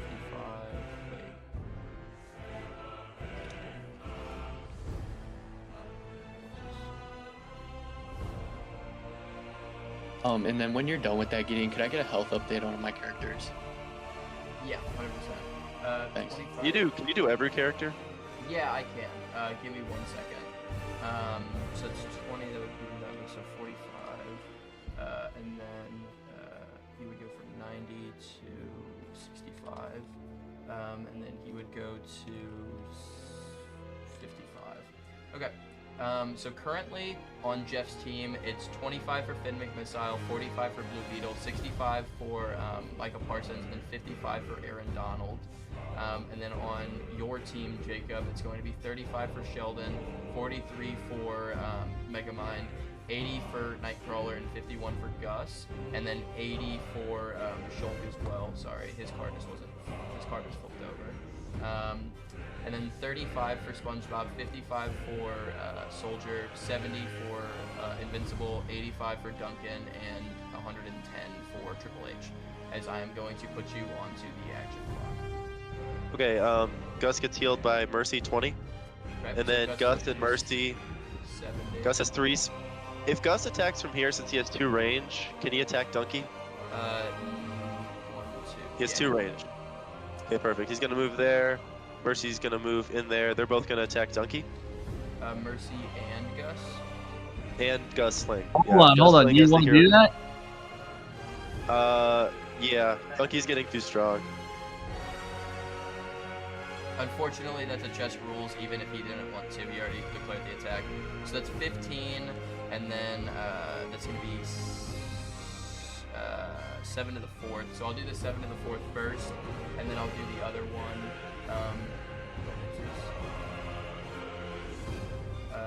So we'll roll Gus Frings first. So Donkey has a defense of 4, so that's a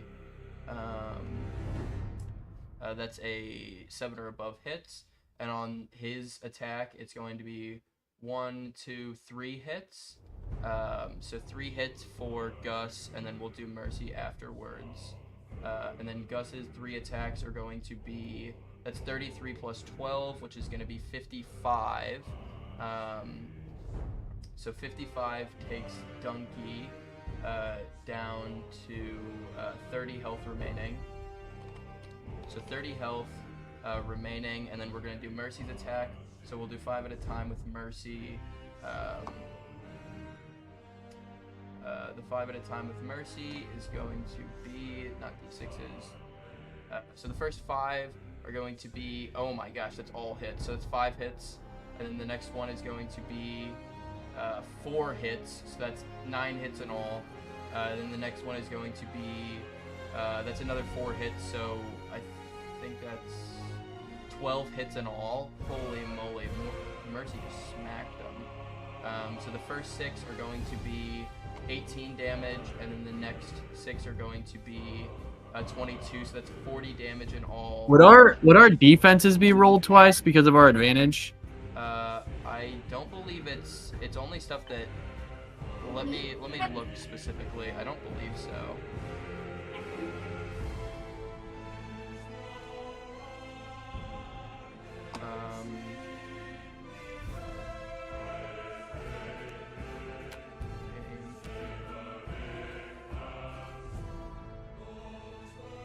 That would be stupid if that's how that works.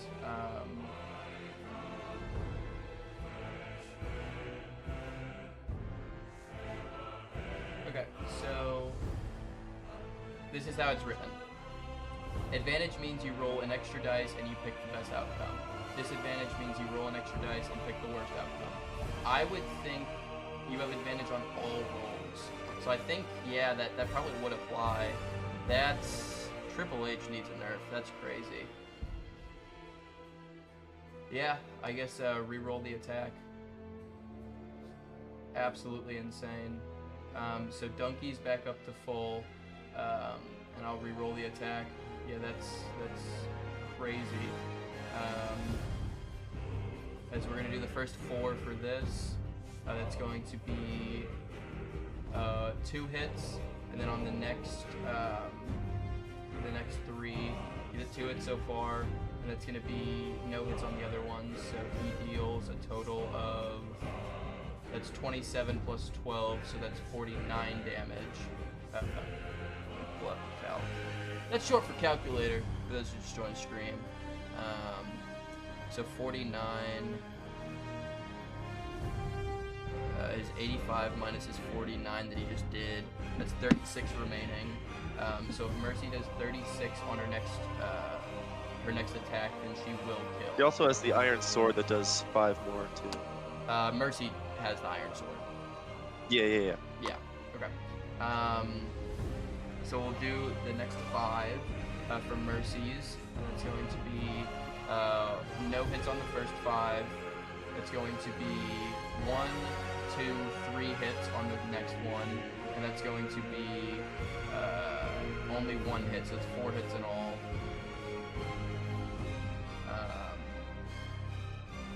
4 hits dealing. That's 18 damage, so minus 18.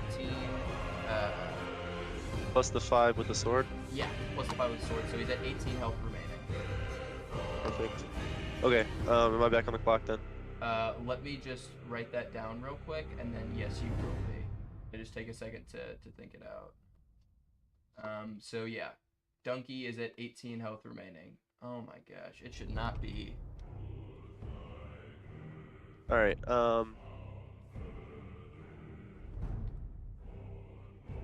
Nightcrawler is going to teleport to Soldier 76. And then I can't grab her. Shulk has 1, 2, 3. Is also going to attack Soldier 76. Okay. So that's Soldier 76. He has a defense of 4. That's going to be Shulk's 9 to the second. And who was the other one? Nightcrawler 6 to the second? Nightcrawler 6 to the second. Okay. So that's an all 15 to the second. So we'll roll 5 at a time. The first one's going to be, that's 3 hits on the first one. And the next one, it's going to be another hit, so it's 4. And then the last one is going to be 2 more hits, so 6 hits in all, dealing 39 damage to Soldier, taking him down to 55 minus 39, 16. Soldier is at 16 health remaining. Perfect. Gus Fring is going to use his Ender Pearl. Go right here. Okay. Mega Mind is. Yeah. Okay. Mega Mind is going to, I guess, target Jeff again Okay. with Cerebro. And then, let's see. Sheldon is going to disable the Chaos Gem. Okay. Cool. The Chaos Gem is disabled. Is there anything else you'd like to do? Shulk only moved 1, 2, 3. Shulk has 2 more. Shulk's gonna move 1, 2. Shulk's gonna move 1, 2 into the basketball court. Okay. And I believe Nightcrawler still has all of his speed. Nightcrawler's gonna move. Oh my gosh, I cannot grab him.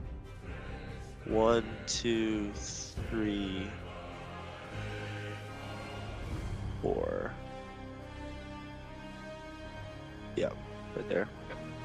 And that'll be the end of my turn. Alright, as we're going to go on to Mr. Schneider. Mr. Schneider, you are on the action clock. Because the Apocalypse is going to move for the first time at the end of your turn.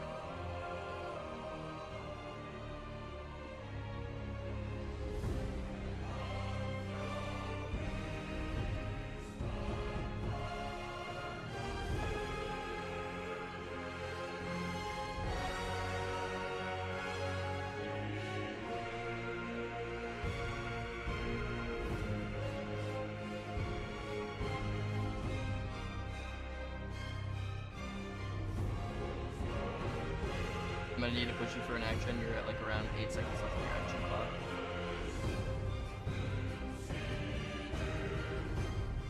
Mr. Schneider, what would you like to do? If you don't give me an action in like the next 5 seconds, I'm gonna have to skip your turn.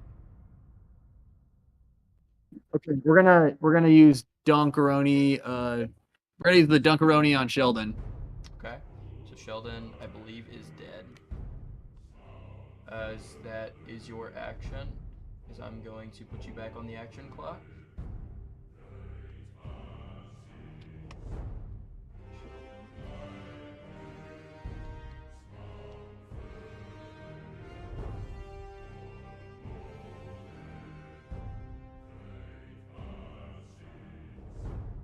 "30 seconds left on your action clock."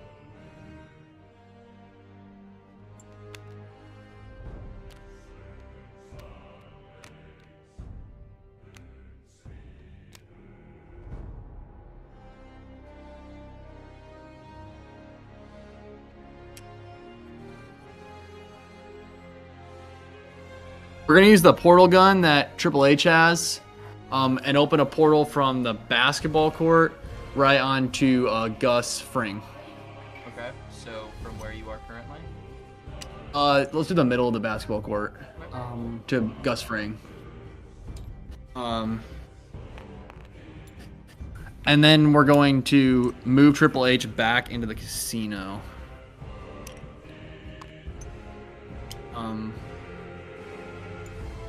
And then, just a second. Okay.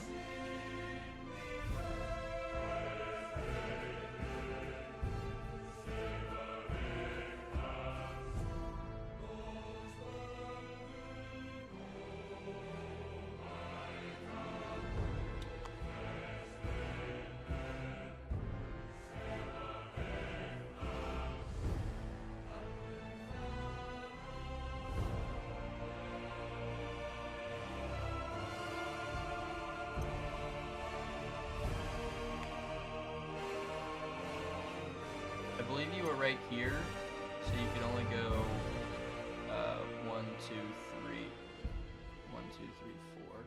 1, Yes, 4. 3, 4. Oh, you're right. You're right. We didn't. Yeah. You Yeah. don't Yeah. get it right there. Sorry about that. Sorry, it was Yeah. difficult. It was jumping over Cthulhu. Well, no, It's such a we could big go block. through the.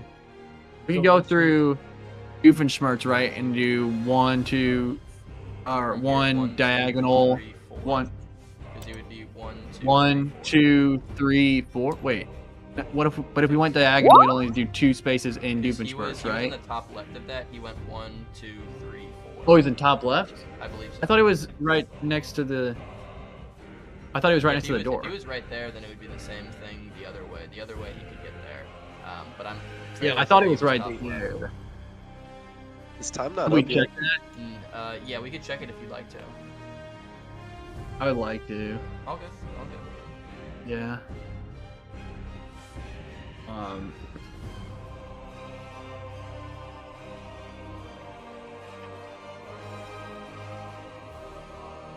Yeah, you were right. You were right. He is right here.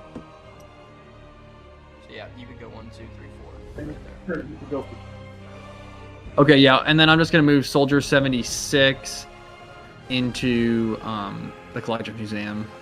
Okay. And then just hold on.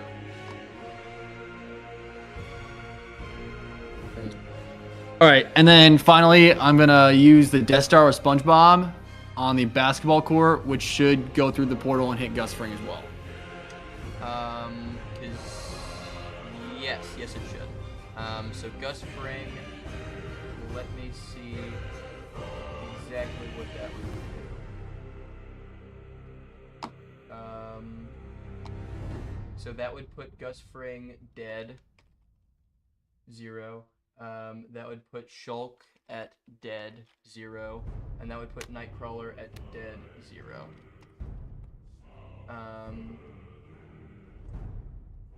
Is we're going to flip over their things. That is the end of your turn, and the apocalypse is going to move.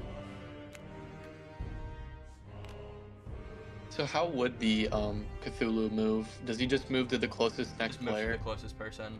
So Gotcha. currently, the closest person that he sees is over here because he wouldn't try smushing the portal. So yeah, he would try moving probably right here, I believe. As we're going to take one of these.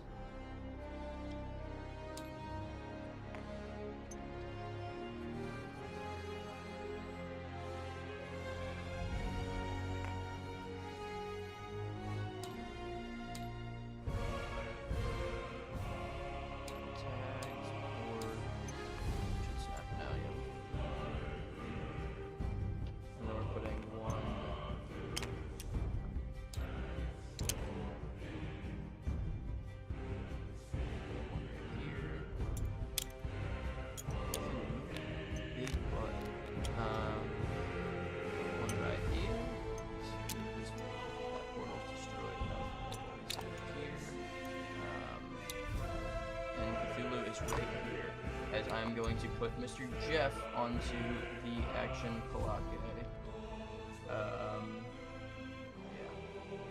Yeah. Okay. I am going to use the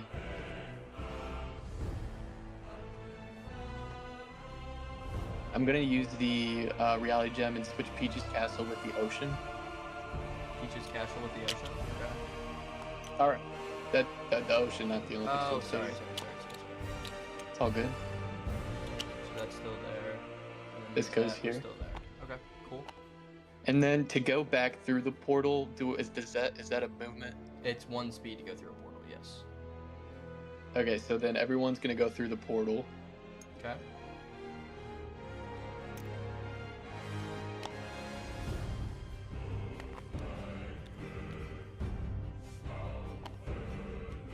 All right, and then Mr. Finn is gonna go 1, He did 2, push you for an action, Sam. and then all 3 of these guys are gonna move 1. Or, I'm sorry, he's gonna use British intelligence. Yeah. Okay, and then So that would be able to get me if I say, well, I mean, don't they all spawn on this tile right here? Yes. So then with Micah, where would it get me without using any of Micah's speed? So using strictly his speed, you go 1, 2, 3, and then he only has he just used 2 speed because he went 1, 2, 3. So yeah, you could get to right here with Micah. Okay. So then I'm gonna do that with Aaron Donald. Okay. So Or is Aaron that- Donald can get to right there. Okay, and then he'll go 1. Which ones? The bomb is this one. Peach's Castle is, or Sega is this one, and Portal's this one, and then Skylands is this one.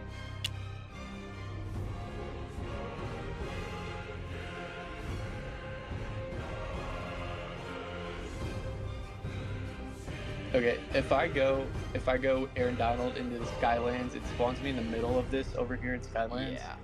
And then he has 1 more speed. Is that enough to attack Donkey with 1 range? It is not. It is not. So yeah, you didn't drop the piece though. You could still be over here. Okay. Yeah, so you could teleport to a bomb, any of those if you'd like to. But I will Okay, have to Mike, stress you for an action. Yep, Micah's gonna go 1, 2, 3, 4, 5. Use his high motor ability. Have 5 more speed in Skylands. Go 1, 2, and attack Donkey. Unfortunately, I will have to chess rules you there. He would only be able to get to right there. High motor is when you use an action. It's not an action to go through the portal. Unfortunately, but you could still move with Aaron Donald, everything like that. But I do need to stress you for an action. Okay, Blue Beetle's gonna use Scarab, Okay. and he's gonna give himself.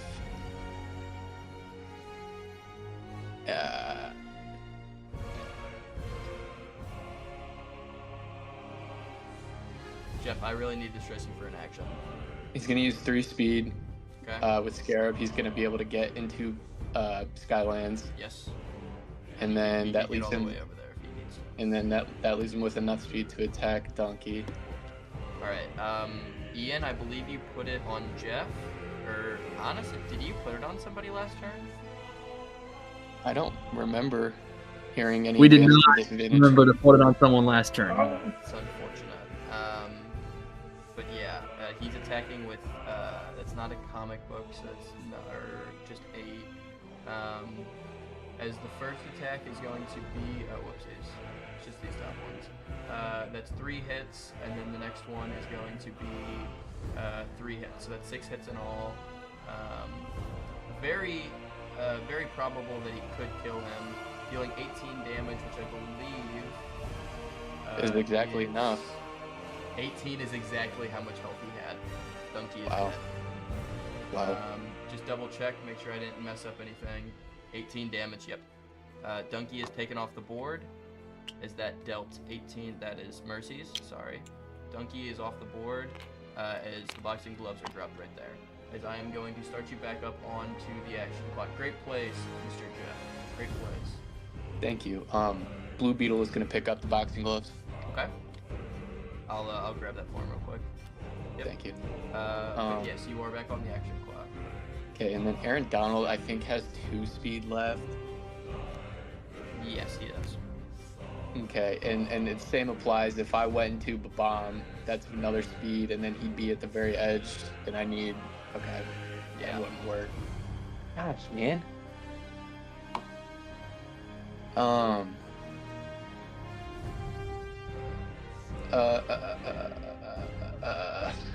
You got 10 seconds left.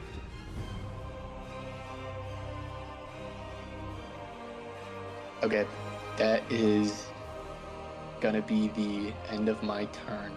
Okay. Okay. As we're gonna go on to Mr. Dieter, some missed plays there, but that's how the game goes. As we're gonna go straight on to Mr. Dieter. Mr. Dieter, what would you like to do? What would you like to do? Yeah, Jeff, I was gonna say you could have had Aaron Donald attack the bomb. I was yelling at myself not to tell him that. But that's all right. Mercy's gonna, I guess, attack Blue Beetle. I Attack guess. Blue Beetle. Okay.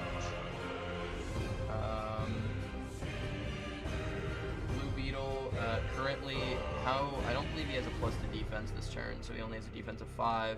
On Mercy's 15 standard.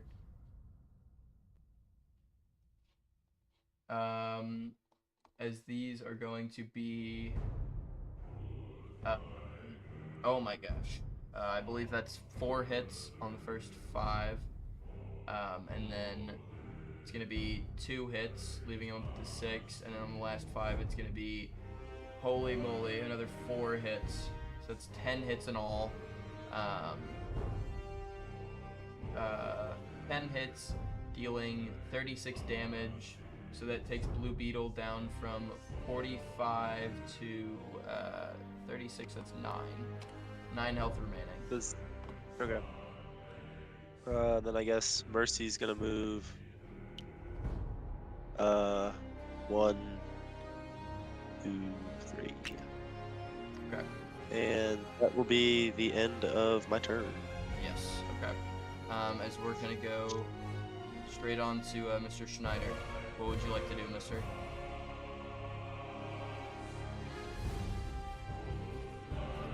Absolutely insane what's going on right now. All right, we're gonna start our turn how we forgot to start last time, and we're gonna give ourselves advantage with Triple H and disadvantage to Jeff. Okay. And then with that advantage, we're going to move Soldier 76 to TARDIS and roll with that advantage. Okay, so 1, 2, 3, 4. On that, look, I already got the d6s pulled up. That is going to be a 5 and a 1, so one of those is successful. All right, we're gonna swap TARDIS with Peach's Castle then. Okay. Great play.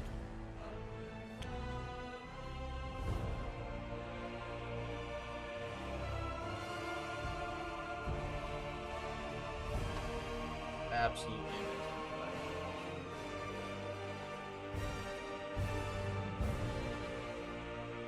play. There. All right, we're gonna also move Triple H into this white tile. Okay.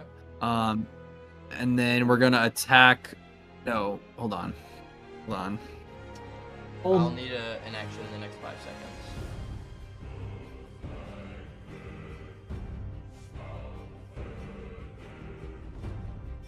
Yeah, I'm gonna just use Invincible to attack Micah Parsons. Okay. Do you want to move over there? That should be 15 or 5. Wait, what is it? 10 to the third now? 10 to the I think it's 10 to the third. Okay. And we have advantage on top of it. Yep. So on Micah Parsons, defense is 5, so it means you have to roll an 8 or above on these 2 attacks. The first one is going to be 1 hit, 2 hits, 3 hits. On the next 5, it's going to be 1 hit, 2 hits, 3 hits, 4 hits. So that's 6 hits in all. And this one's to the third, 7 hits, dealing 67 damage, taking Micah Parsons down from 65 to dead. Great play from Mr. Schneider right there. Crippling the best team in the game right there. As Micah Parsons is dead. Absolutely insane. Did Blue Beetle die too last round? Did Blue Beetle die? Oh shoot! I didn't even. That's Invincible. Sorry. Invincible's dead. Yep. Blue Beetle's dead right there. And now it's just up to I'll put that on the sheet. That's insane. But you're back on the action clock, Mr. Schneider. Yeah, I think we're just gonna move Invincible 1, 2, 3, and that'll be the turn. Okay. Let me just make sure the stat sheet is reflected. There's quite a few people that died that I didn't flip over the cards for. Thing on the sheet's all good, as that is Aaron Donald and Finn McMissile dead, as Cthulhu walks over, clone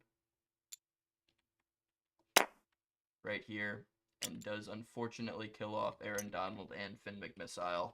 As we're going to stop the music for a second, head over to Mr. Jeff. Mr. Jeff, tell me, how are you feeling right now? That was a pretty unfortunate last turn right there. Yeah, I mean, it is kind of on me. I guess I didn't see the Babam play, and I could have done that before I moved Micah. Also, I forgot that Micah had to use an action to activate his ability. It's very disappointing. Yeah, I think Say the least. it's always the small things in Board Wars that gets you, and especially during the apocalypse, the mistakes kind of become a lot more apparent.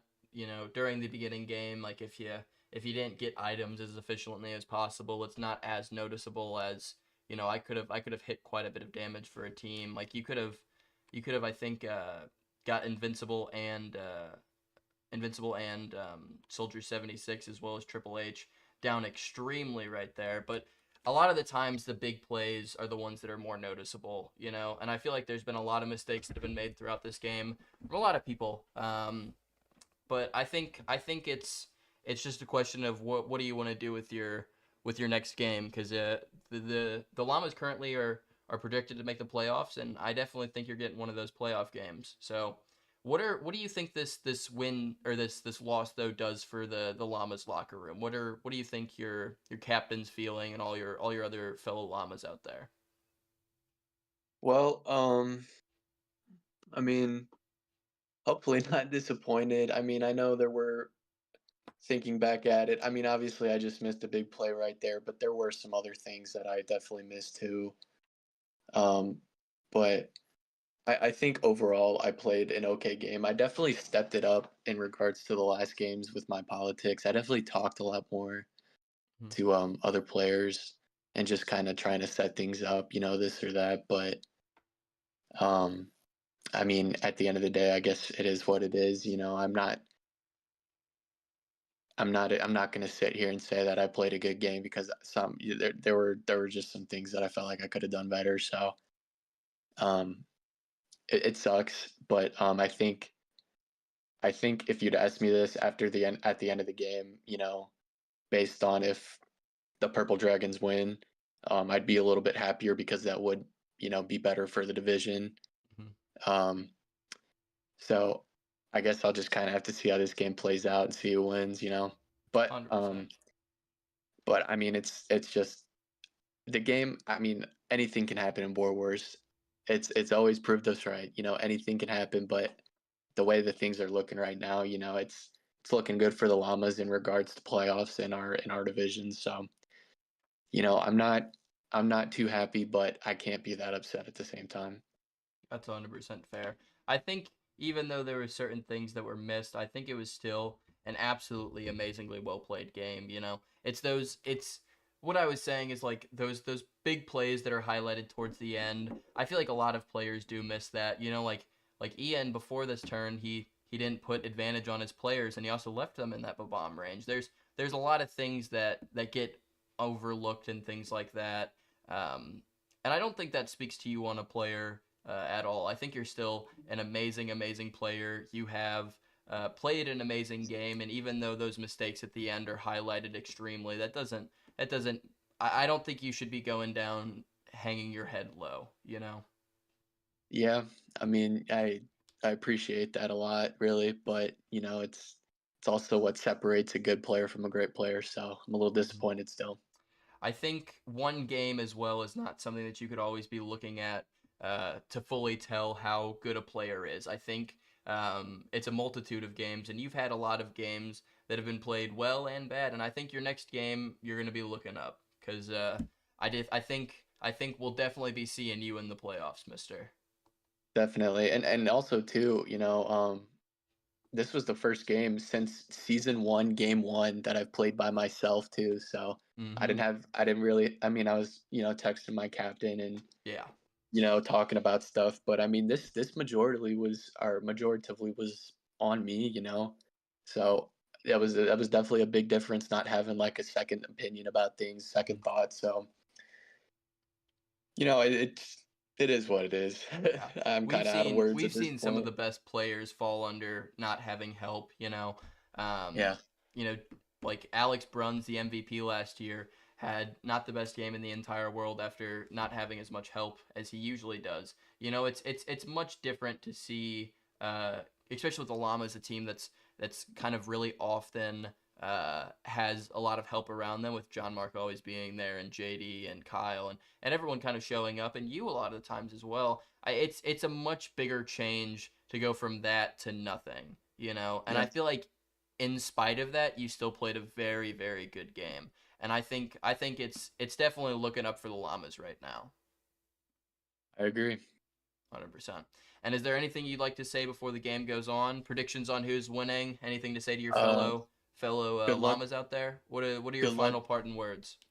Good luck to both teams. Y'all play this game. Slushy too. I mean, he kind of got messed up pretty bad, but everybody played a really good game. So proud of everyone. I hope the best for both teams that are left. I do hope the Purple Dragons win. So finish them, guys. But and other than that, I'm not gonna eat up too much more of your guys' time. So that's that. 100%.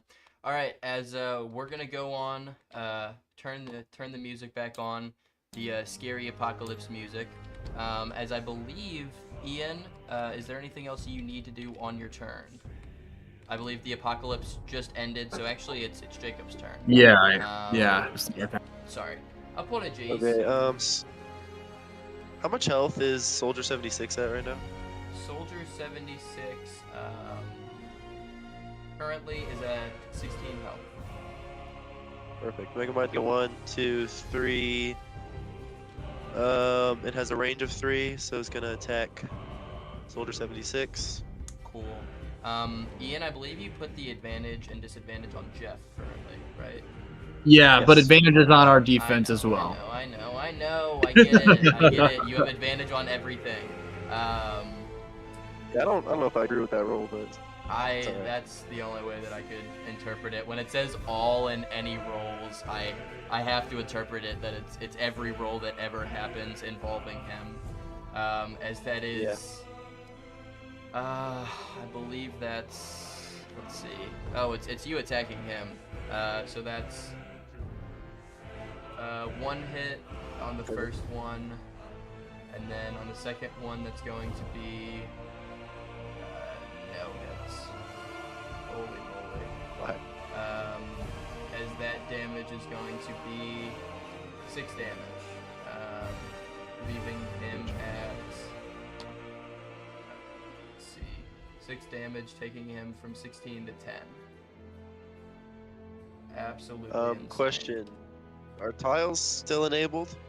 Tiles are still enabled. It's a massive myth that tiles get disabled during the apocalypse. Alright, so Mercy's gonna... It's been 2 turns, Okay? so Mercy gets items. Cool. So that means she gets the donut. If you wanted to grab that or something. Maybe that's my turn, yeah. As we're gonna swap over to Mr. Schneider's turn. Mr. Schneider, you're on the action clock. I'm only giving you 10-second action clocks from now on. No, I'm kidding. But you're on the action clock. As this has been an amazingly well-played game for Ian Schneider. Unfortunate that Donkey died off. I gotta reflect that in the stat sheet, actually. Because I did not flip them over. After looking at that, I was like, oh, Ian had a deathless game. That's crazy. He did not. What a nerd. Sorry. I'm gonna start. Let's start with advantage, going to me, and disadvantage to Jacob. Okay. With Triple H. Are you sure you don't want to pick a different team? You know what? Maybe just on the apocalypse. No, I'm kidding. I will have to put you for an action soon. Yeah. Yeah, I'm gonna use Soldier 76's attack on Megamind. Okay, cool. As you have advantage, and it is Yeah, a and then 6 he's or got above, and then it's a minus and then the 3 defense, or a yeah. minus 2. Yeah. Or it should be 3 at this point, I think. Okay, Yeah. yeah. We I did, think that you, was, I think you actually, had that 3 was kills with last them. time. So should it increase again? Well, no, because he hasn't done. Did I you don't- kill him in a group attack the last time? I think you did, right? So Yeah, we did. Yeah. Yeah. So yeah, So it's it's- -4 now, right? It would be a -3, I believe, because it was a Oh, -2. it's still It was a -2 when you were attacking. We can do. We'll just go -3. That's good. Okay, yeah. I might be wrong, but I think this should also kill, because it's a -3 with advantage. Never mind. Even if you had a -4, it would still be a 1 defense, so it doesn't fully matter as well. Yeah, Megapine's dead here, so it's okay. Hey! You always gotta be looking. You always gotta be looking up, okay? You always gotta be looking up. It's only 20 attacks that he picks the best of. As we're gonna roll the first 5, and if it is a 4 or above, it hits. And on the first one, that's a hit, a miss. Oh my gosh, Ian Schneider missed. 4. That's 4 hits though. And on the next one, that's going to be a 4 hits. 4's hitting is crazy. A hit, and a hit. So that's 8 hits in all. We don't know though, guys. We don't know. Whoopsies. That's Alex Bruns. Give me 1 second. Sorry, Alex Bruns popped up on my screen. That is 26 damage to Megamind, taking him from 43 to... Let's see. 43 minus 26. It's going to be 17 health remaining.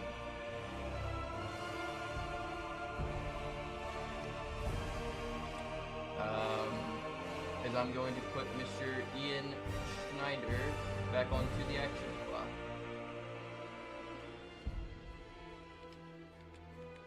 Crazy plays for Mr. Schneider. Whoa. Scared the crap out of me. Gus, this chair goes back too far. I want it fixed. This is a hazardous work environment.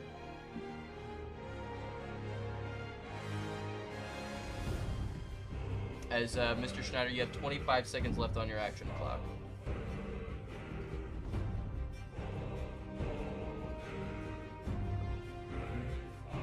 Is the refilling the portal gun require an action? Use an action to open the portal anywhere. 2/refill at Rick's Workshop. See if it says it's an action on here. Use to refill. Use to steal a one flark. I don't think it is. It Okay, doesn't say it on so there. as long as I go through there, I get refill. Yeah. But I do need to stress you for an action. Okay, well then I'm gonna take Triple H. I'm gonna pass through Rick's Workshop, and then move into Doofenshmirtz, and then create a portal from Doofenshmirtz to the Avengers Tower. Okay. Where would you like to place it in Avengers Tower? Just right on top of Mercy. Okay. And then I'm just gonna move him back to Collecting Museum, Triple H. He used 4 speed to get there. No, just 3. The first. 1, 2, 3. Yes. Oh, if you place it right here, because wasn't he right here? 1, 2, 3. Okay, yeah, you're right. Then I just place it on the. Unfortunately, you put your piece right there. Did I put it there? I believe you did. I believe the exact piece was right there because I put it right there. I could double check if you'd like me to. Yeah, double check if I put I him got in you. that. The last time I was wrong as well though. So like it could just be that I'm after you, Ian. That's what it is. No. Yeah, the problem with the Doofenshmirtz is I always miss the grid because it's light blue on light blue. But No, I get you. Oh, that's here.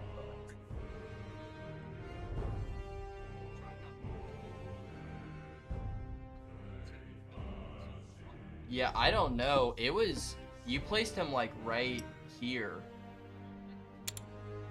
Placed him like right here. I mean, I thought that it was. I didn't see the grid, and I was thinking it was just one tile. Yeah. Um, I think I might Question: have to do Cthulhu it. moves diagonally, right? What? Yeah, he can move diagonally if he wanted to, but it's just the So fact I don't think it is- matters a whole lot. Oh, it, you it can does move a it little to bit. the This could be a kill on him, bottom. because it'll kill Well, you no if he matter moves what. back But to here, if Triple H moves back to here, doesn't it? it still could Won't hit him. Cthulhu attack him? I don't think it would go through the portal anyway. So I think it would, if he leaves it there, then it definitely would hit you because it would go through the portal and hit you. If he was Right, right right. there, it wouldn't try hitting you through a portal. It would just immediately try going through there. Right. But we'll do a coin flip. How about that? I think that's the only fair way to do it. Unfortunately. Okay. Coin Actually, flip. it might have just helped Ian. What? What was Okay if that? Ian moves back. I'm okay if Ian moves back. If Ian moves back, so okay. Are you saying you're okay with him just being there? I'm okay with him going to Collector's Museum if that's where he's trying to go. He's in. Okay, well, I would just like to leave him. I feel like it would just be simpler. I don't want to get into rule stuff. Okay. No. So right there. It's okay. Yeah. Is there anything else you would like to do on your turn? 'Cause he's right there. I'll just go through that portal, like, as if I'm right on top of it. Cool. And then I think I'm gonna pick up the which gem is that? That's a Dragon Ball.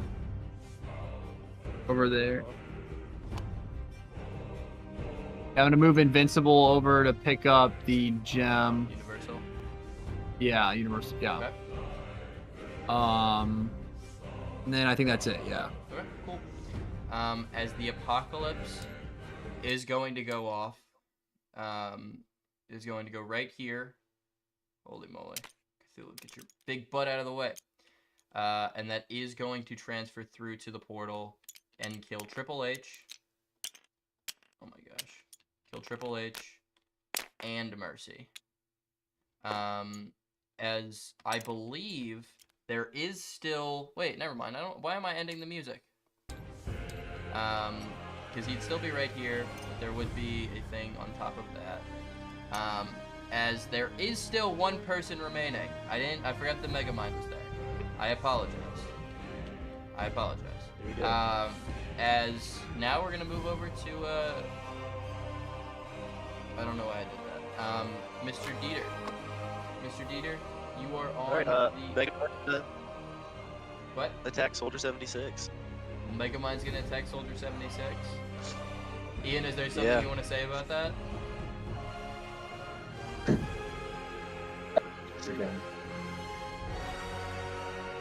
Something about advantage? No, I was just saying that. I was saying 'Cause you would I remember think, that he had. I think what it disadvantage. is that you get it's advantage, right? No, I was just saying. Oh, I don't. No, I'm I fully, know. I just know I fully put messing with you. disadvantage I'm on. fully it. messing with you. It's crazy. Triple H gets advantage on everything. As that's gonna be. Wait, does one- Soldier 6 still get... What? Do they still get advantage since Triple H is dead? When he's attacking him as well, yes. Because it's any roll, unless you want to debate about it being like any roll that he does, but it says any roll, and I assume that means any roll that involves him. Well, Triple H is dead, you still get advantage. Oh, I think that would go away. I think that's fair. I think that would definitely go away. Thank you for keeping me honest. Ian, is there anything you want to say Hey, about I do my that? best. I mean, No I think advantage. it's like it says the whole turn, right? I mean, I This is just think about it the same way as like, I could read it real quick, but I think about it the same way as like Doctor Strange's portals go away afterwards. I feel like I it don't would be- really. It's not a big deal. Yeah. I don't Advantage really means care. that you roll an extra dice, you pick the best outcome. Disadvantage, every turn Triple H gets to pick one team to have advantage for this rotation, and one team to have disadvantage on for all this rotation. I would say that it goes away. Yeah, I don't care. Okay. The first 4 are going to be on Soldier, I believe. 3 hits, and then the last one. Wait, he gets an upgraded dice tier on these. My bad. So 3 hits of the normal one, and then the last 3 are going to be 2 hits of an upgraded dice tier. So we'll roll those first, and those are going to be 19. So Killed him. does kill him. So he Alright, is perfect. dead. And then Megamind is gonna move 1, 2, 3 through the portal into Vault 76. Okay, cool. As Mr. Schneider, you are back on the action clock.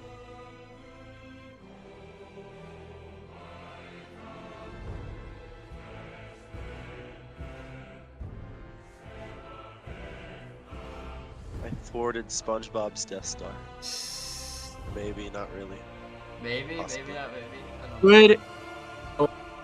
Is Jacob's turn over yet or not? Yeah, it's Sorry. over. You're on Yes. the Xbox. Sorry. Okay. Could we use the universal gem to disable the vault? Yeah, you could. Okay. And would that place him back in the other tile? Disabling the Or- vault? No. Okay. If you disabled something else, then yeah.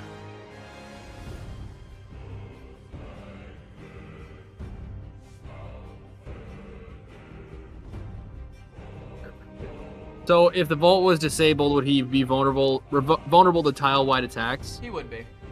Yeah. Okay. Well then, I'm just gonna use the universal stone with invincible, disable the vault. Okay. And then following that, use the Death Star of SpongeBob to hit the Does the vault. Universal Gem disable tiles? Yeah. Disables tiles and items. If you look at it, turn deactivates an Just says item item slash buff. But yeah, it can deactivate tiles as well. It's like a basically think of the universal gem as a black hands that can't do it to whatchamacallit? Can't do it to abilities. But yes, Gotcha. it can, unfortunately. As we're Perfect. going to remove Megamind off the board, and we are going to talk to Mr. Dieter. Mr. Dieter, how are you feeling right now? Honestly, I think I played a great game. This was the second best case scenario. As long as the other 2 teams in my division won, lost, I was pretty happy. It's fair. I mean, Um, currently the I wanted to position you win. guys are in from head to head, I believe you guys are 2-1 against, or 2-0 against the Salamanders, and you guys are 1-1 against the Llamas. So if you guys could get some more head-to-head wins, or even just wins over them and stop them from getting wins, there's still a serious chance for you guys to get into the playoffs. Mhm. Yeah, but this was pretty much the best case scenario for me. Mm-hmm. I think I played a really good game overall. I definitely got attacked by quite a few teams, and I think I was able to hold my own even with that happening. So I was pretty happy with how I played. Yeah, I think it was definitely a very like from the only players that I've seen this well of a defensive game is like Drew and other players. I think you played an absolutely wonderfully played defensive like game, and the fact that you were getting attacked for multiple things and people speed blitzing you and things like that, and especially managing the political situation. I think you played an absolutely wonderful game. In a lot Yeah, of ways. I got backstabbed by Ian a couple times, but you know what? There's nothing wrong with that. That's how the game works. You know, sometimes you just gotta wake up with a dagger in your back, and then sometimes you wake up with a dagger in somebody else's back, and that's how Board Wars is. Okay, that's how Board Wars has to be sometimes. But overall, That's right. how do you think you played this game? Do you think you played this game like really well? I think your stats are definitely going do up think quite a bit. I do think I played this game really well, so I'm pretty happy with the end result. Even though I didn't win, this was really honestly the best thing that could have happened. So I'm happy with it. That's fair.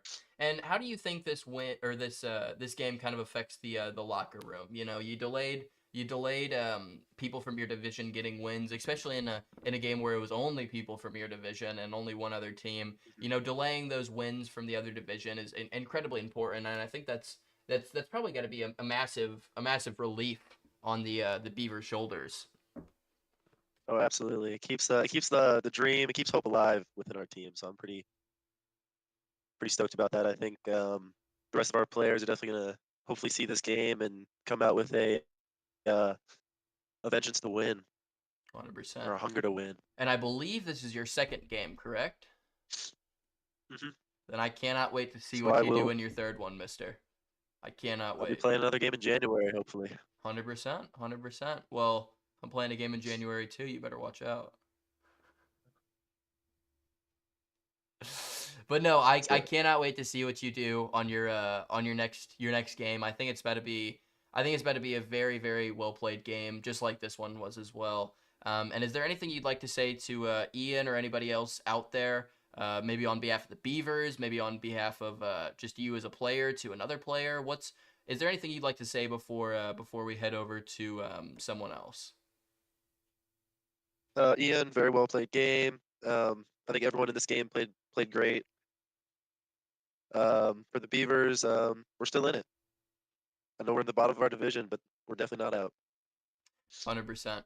I can't wait to see what the Beavers do from this point on. As we're gonna head over to Mr. Schneider. If his mic wasn't muted right now, there would be constant sounds of hands dabbing up. How are you feeling right now? This is a tremendous win. Very, very well played. I think you played an amazingly politically game. And I think you just kind of hung back and did what you needed to from afar, which is honestly some of the best ways that you could play a game.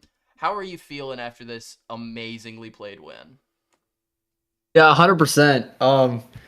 I just feel like it was great to face, such quality players. I felt like really all I could do there in the middle of the game was try to divert attention away from myself, because there were just such quality players that were, I think the point where Jeff did not attack me with the Death Star was kind of the point where I actually probably won the game. I just think that it was one of those games where I didn't have the heavy hitters that other players had, and yeah, I really had to respect the power of the other teams.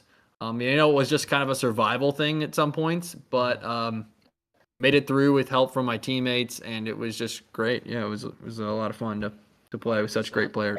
I think you were talking about how everybody else is just such great players. I think that's a humble thing, mister, and I think your captain very much so teached you up on this. I think you won this game very humbly, but I think you also played an amazing game. These three players that you played against are titans of other teams. Like Slushy is easily the first or second best player on my team.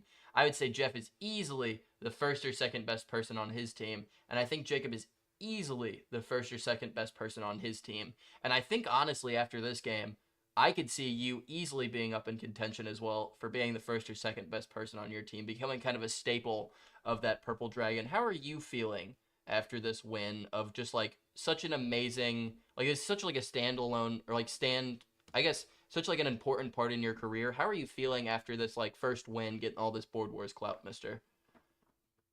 Yeah, it feels really great to get the win, especially after my brother was able to get one just a little bit ago.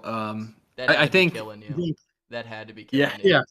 I think it was definitely one of the games where I felt like I started to actually have a few more of my own calls that were succeeding and like really making an impact on the game.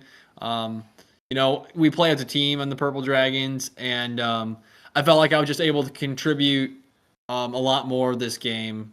And I felt like it was a stepping stone forward. I'm going to be heading back to S&T in the spring, but I feel like I've been prepared really well by Gus to continue to try to play at this level, even without him there every game. So it felt like a good stepping stone game to start to see the game a little more like he does, and just become a real Purple Dragon asset. So 100%. And I guess I'm gonna have to ask one other thing that might make this conversation real awkward. Gus, is he getting a third game? Um, as his captain, I think we got a special player on our hands, and in Board Wars, when you have a special player, you really want to put them in as many games as possible to get them into that MVP conversation. The Dragons, it's our first year in the league, and having a face of the franchise, a face of the league this early on is an honor. So I mean, as his captain, I'd love to. It's really going to come down to what he can do and what our availabilities are, because we want to spread the rock a good bit, but. Um, Ian's just a fantastic player who really showed the league tonight why he deserves to be in those conversations, and we're going to do everything we can as management to get him those awards. 100%. And after those amazing talk, or that amazing talk up from your manager Ian, I guess I'll leave it off on this. What do you want to say to all the other people in this league? And before you respond, just remember, this is tremendous. You just got to win, and you could call out somebody. You could say, this is what we're going to be doing for the rest of the season. We're a lock for the playoffs. I want to face this person in my next game. There's so many things you could say right now. What is the last thing you want to say before we end the stream? Well, I just want to say, I want to start out by saying that the margins in this league are so much tighter than I expected coming in. It really is that one lapse of judgment, that one mistake that will cost you so highly, just because there's so much experience, so much quality. People are so aware of the situations. So I do want to say that, this is the kind of game, this is the kind of league where someone might get last place, but it really was only one blunder that cost them that. The stats don't really reflect that. The margins are so tight. I also just want to say that I hope teams know that the Purple Dragons are a diplomatic group. We really do take our diplomacy seriously. We have only ever cut off an alliance when they gave us reason not to trust them, and that's been how we've operated this whole season. That's how we plan on continuing to operate. And I guess I just want to put it out there that if other teams want to play that style, the Purple Dragons are a team who we can win without, alliances like we did today, where we had to kind of jump between some different diplomacy because people weren't really always on the same page as us.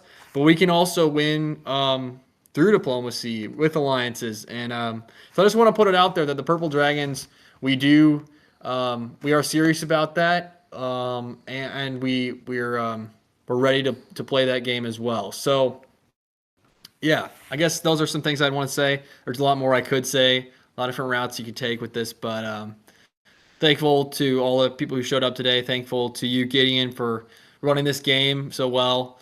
And yeah, just looking forward to the rest of the season. And once again, last words, the very last words before the stream ends. Purple Dragons on top. What is it?